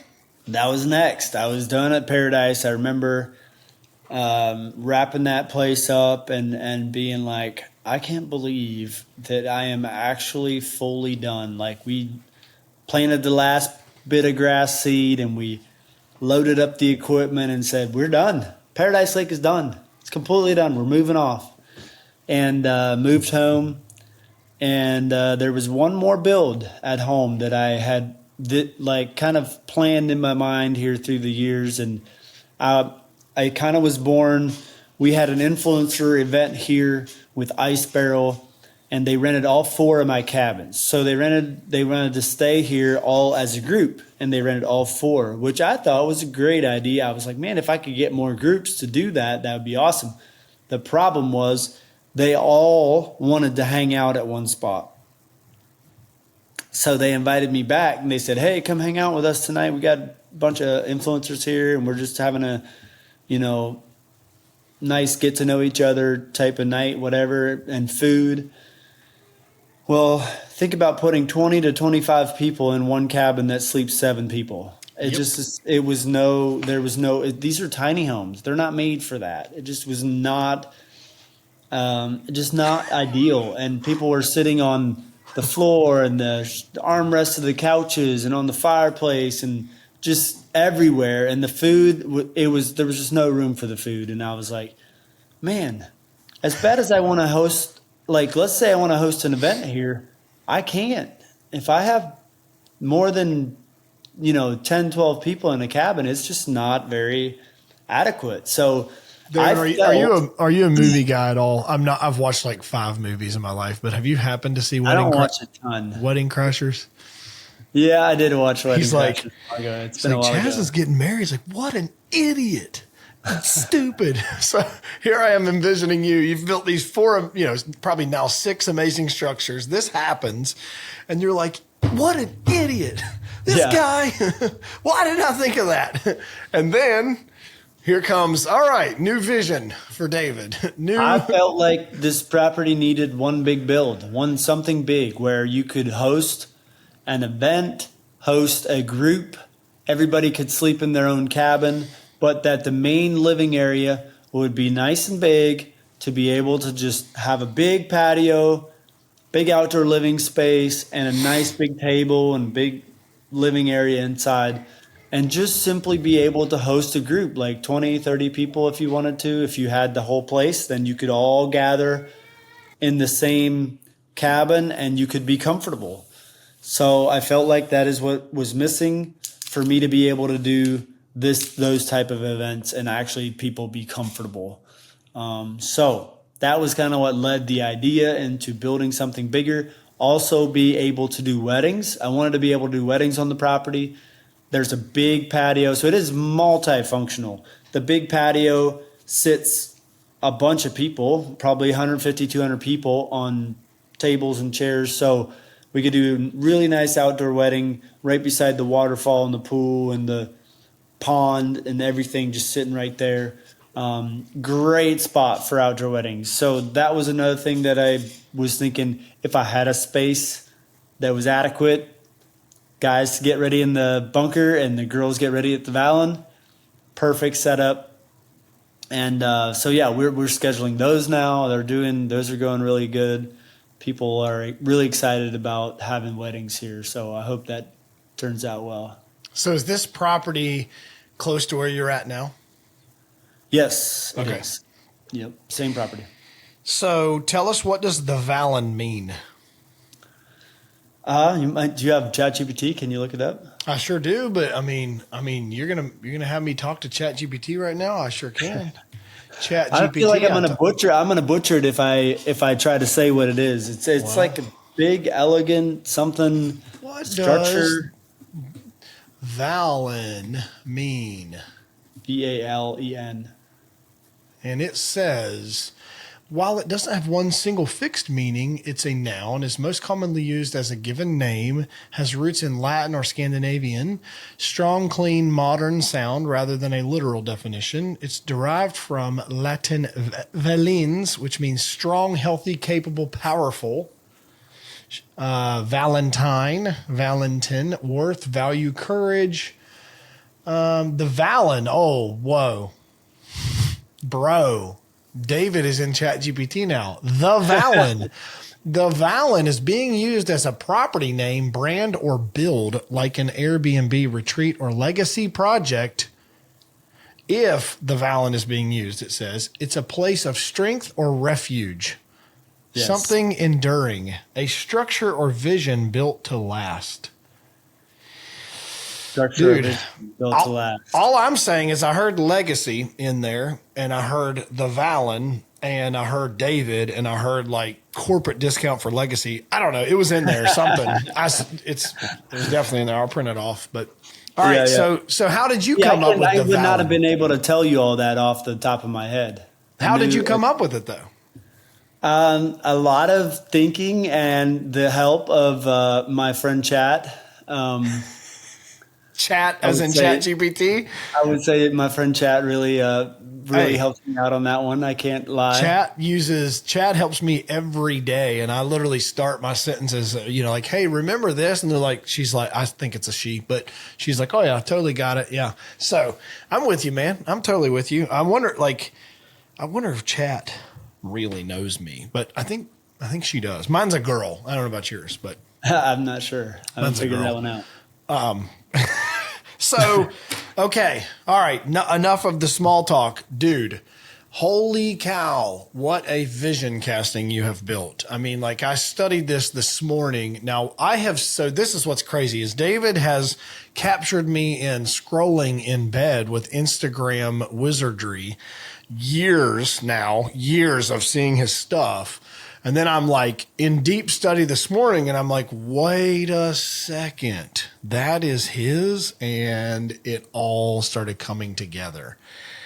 How in the world did you start the vision casting for the building? I know, obviously you said, the party and like needing to have a big structure, but at some point the visionarying that's in the clouds at 10,000 feet has to get to like, all right, then what are we starting with? Where did you start with the layout or the skeleton of this place? Well, I had the location of where I wanted it to go. So I had that. I knew where I wanted it to put it. I wanted to put it on the other side of the pond from the 45. I had a space there.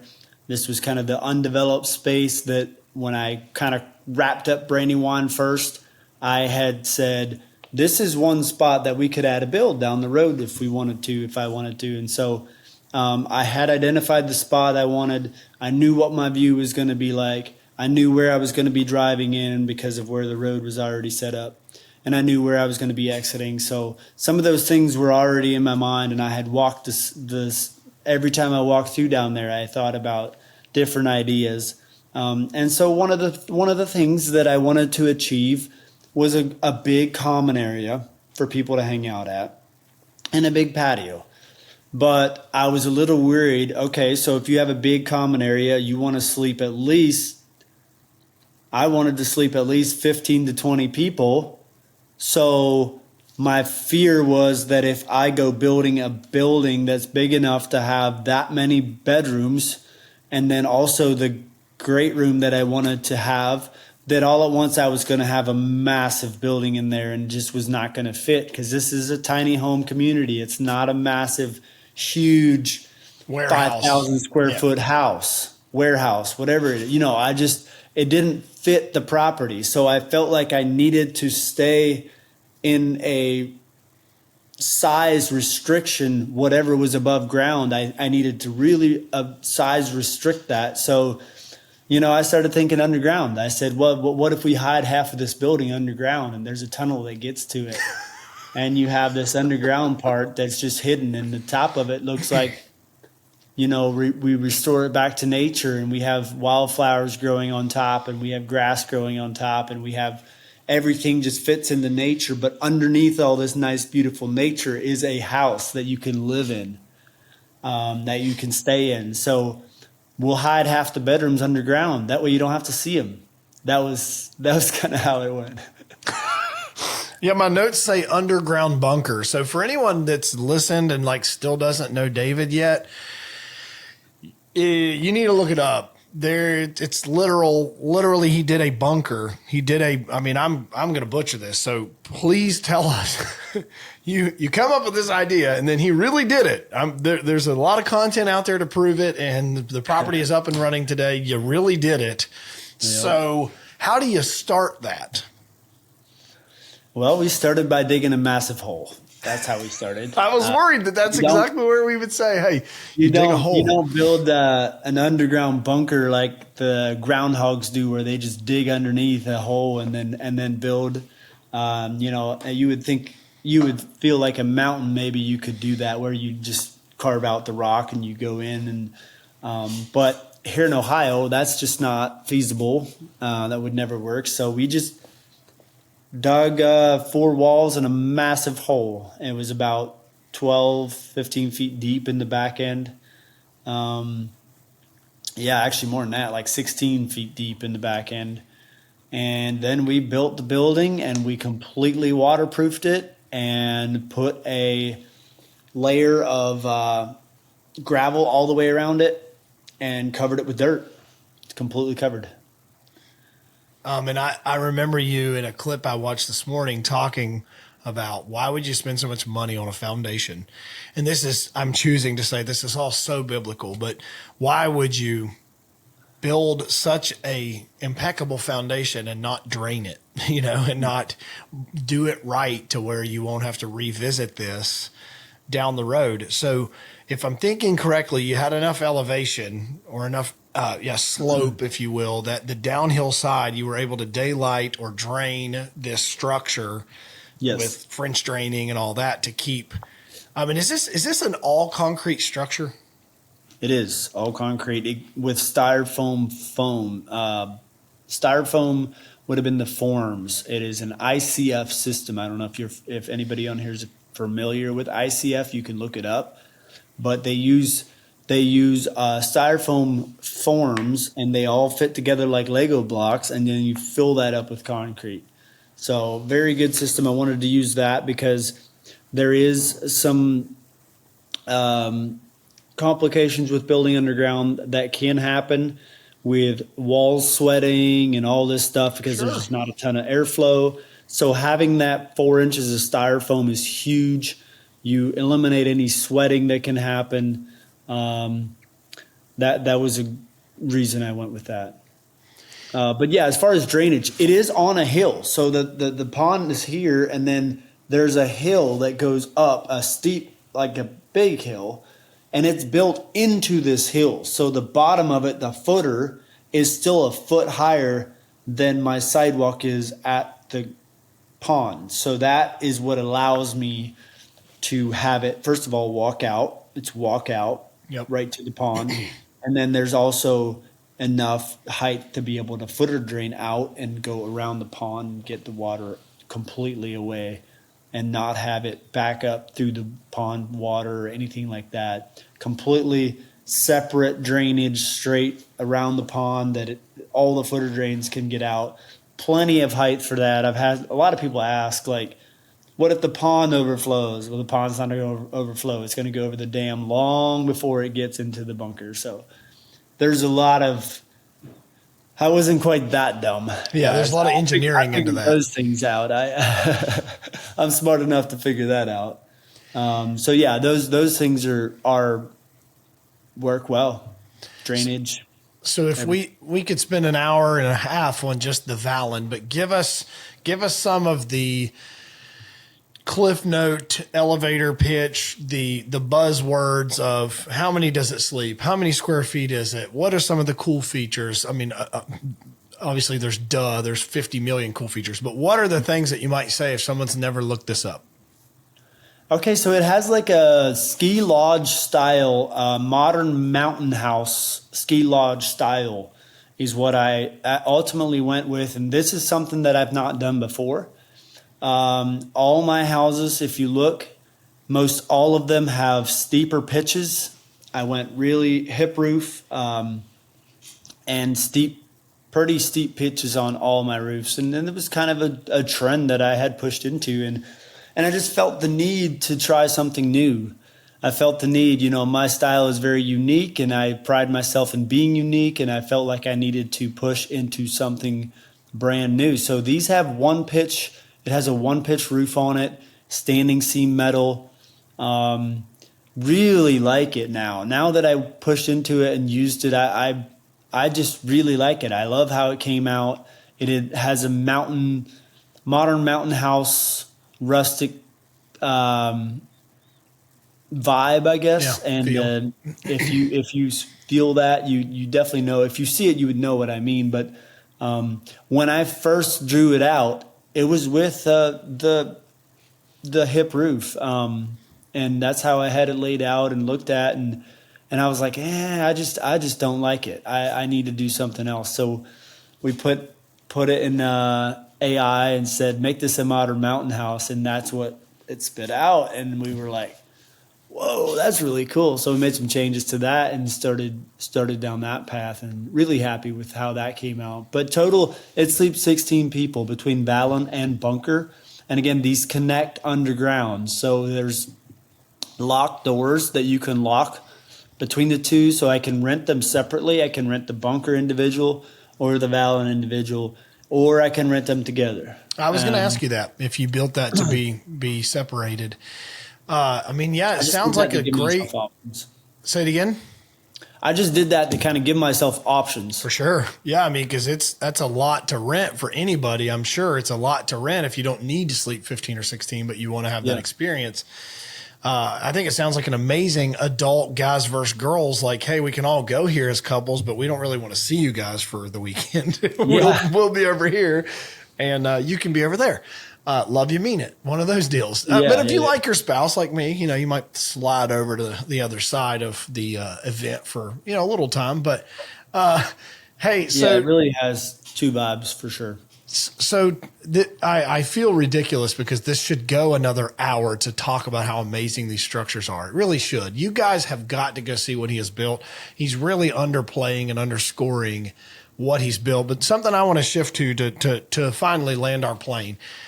What has it looked like for you building a team for, I'm going to guess your team for hosting and your team for running these. And the big thing that you led with that I love is that you internally book these. You internally manage these. Airbnb isn't a huge source of your bookings, which means David's been intentional enough with his own content and his own brand and his own storytelling that has garnered the audience. What's it been like building a team? And I would love to know, what's the team look like today from a management perspective and from your content perspective?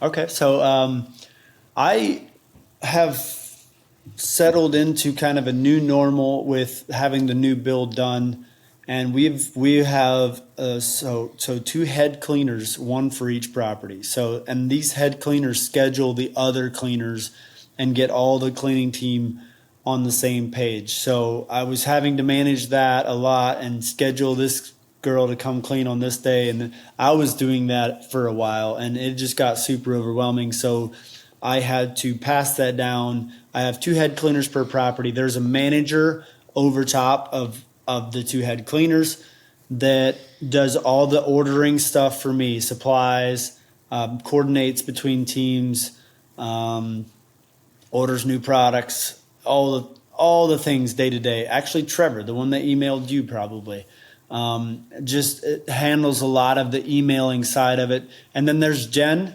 Jen has been a good friend of mine for many years. She is guest relations.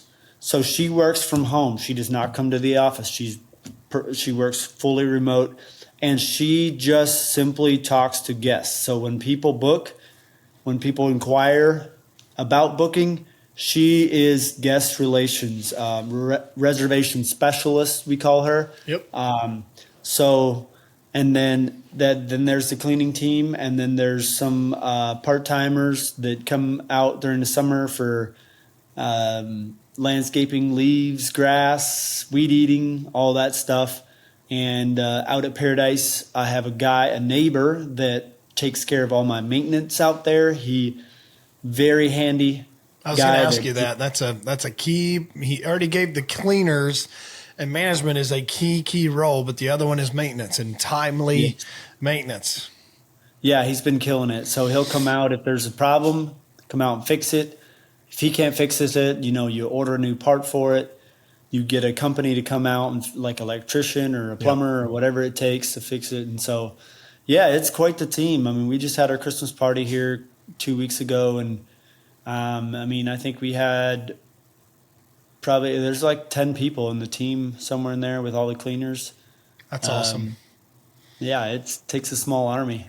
What's it look like from the content side? I mean, you're pumping a lot of content out. What's it taking for you to do this?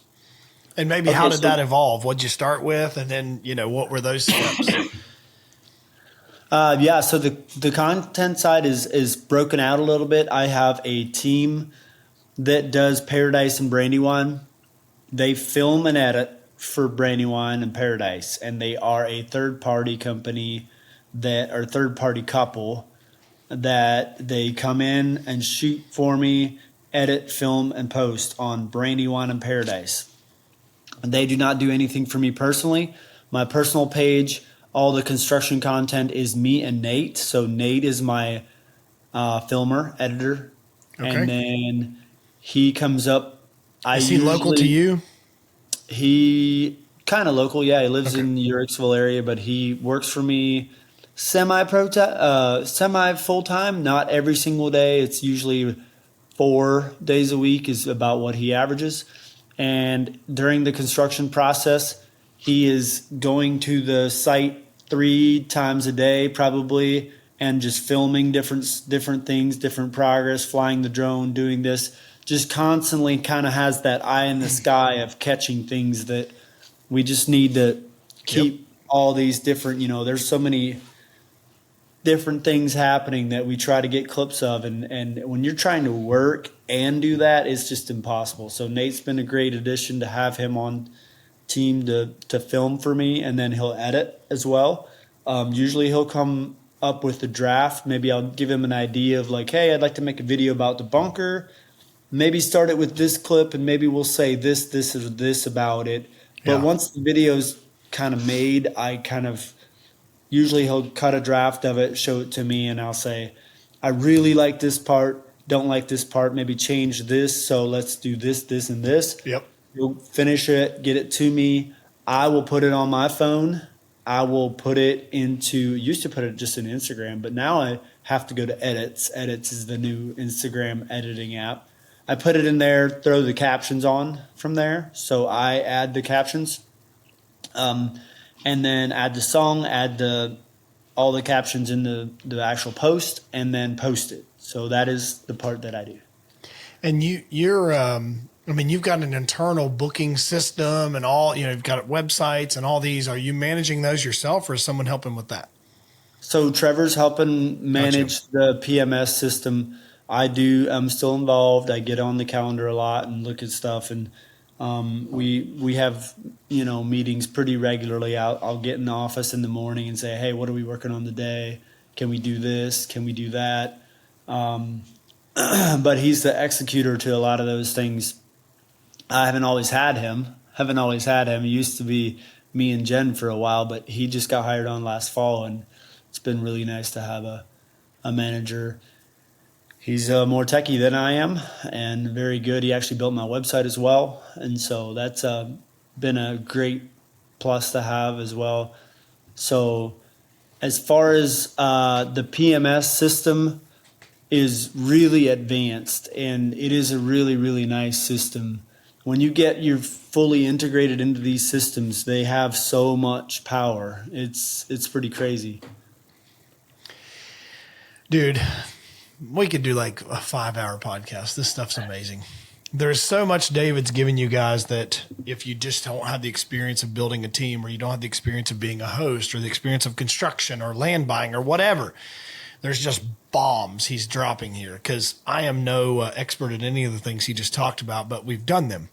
And they take a lot of work. They take a lot of intentionality. They're not built overnight. They come through try, fail, adjust. They come through bad cleaners to get to good cleaners. They come through bad managers to get to good managers, bad bookings to get to good bookings. It's a process, and it's gut wrenching. Some of it is a process. And so what I know is true about my own team that I'm incredibly thankful for, and he's saying as well, is like you can't do this stuff without the right people involved in what you're doing.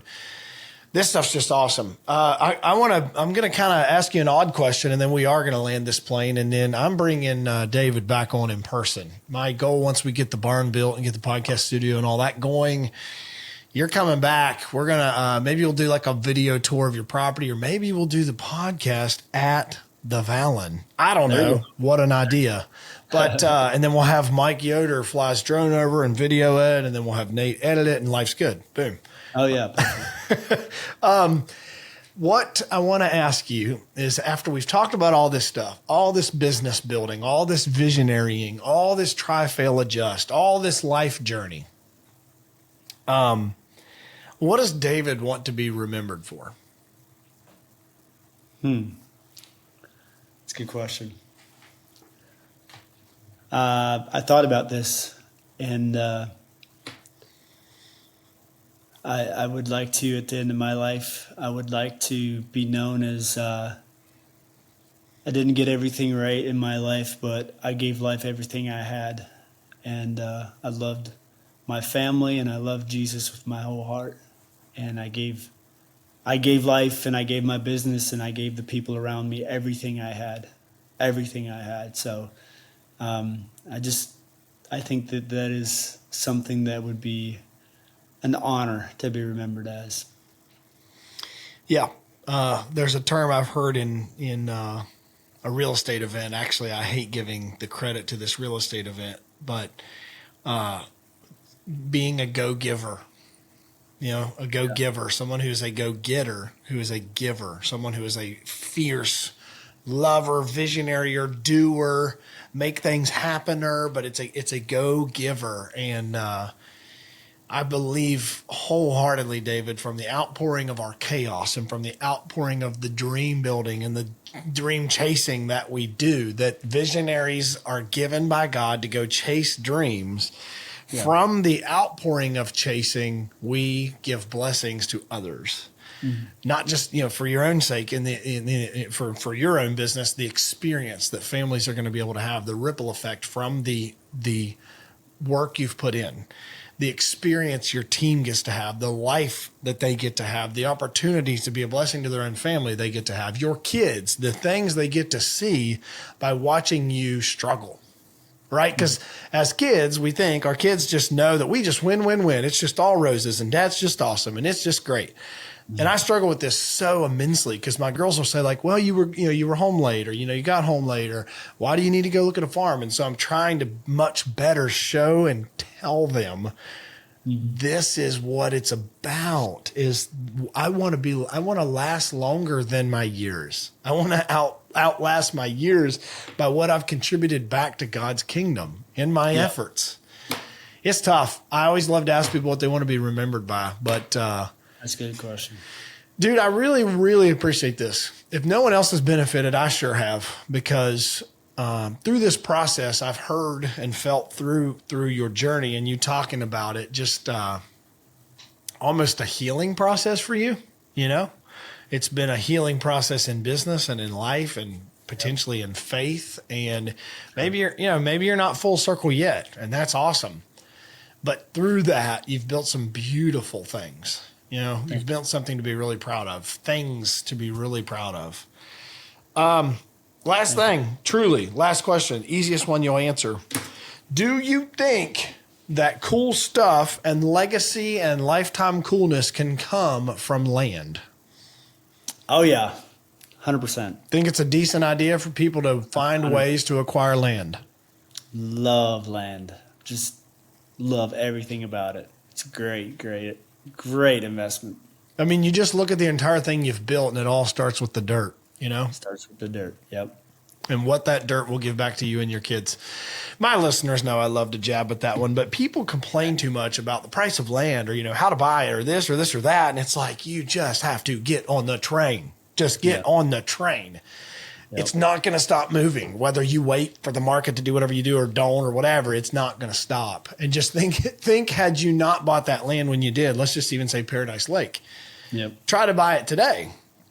Yep. How much farther behind would this journey be? And could you even do it? Yep. It's just crazy. You wake up one day 5, 6, 7, 10 years later and you say, whoa, I'm so glad I bought that. And in the moment, it looks daunting. It looks way too hard. Yep. Way too, and then you get through it.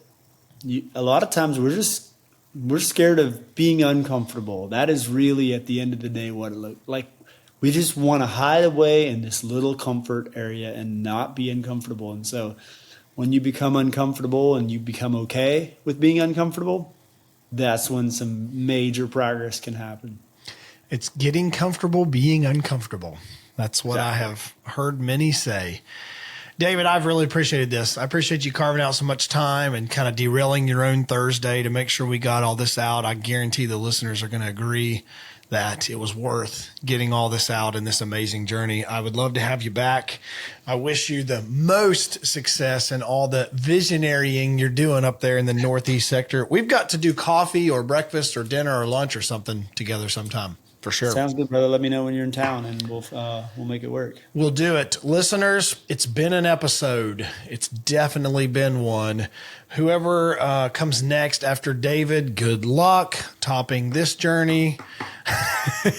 Maybe yours is different, and I know who the next guest is, so it's vastly different. But we'll see you guys the next time, next week on Legacy Through Land. David, thanks again. And that's going to wrap up this week's episode. If you're finding value in this content, we'd love to hear from you. It'd mean a lot if you could share with us how this podcast is helping you on your journey and let us know of any topics you'd like us to cover in the future. Be sure to connect with us on all social platforms at Legacy Acres Land Co. and subscribe to stay updated on when new episodes drop. We hope you've enjoyed this week's episode of the Legacy Through Land podcast, and we'll see you next week.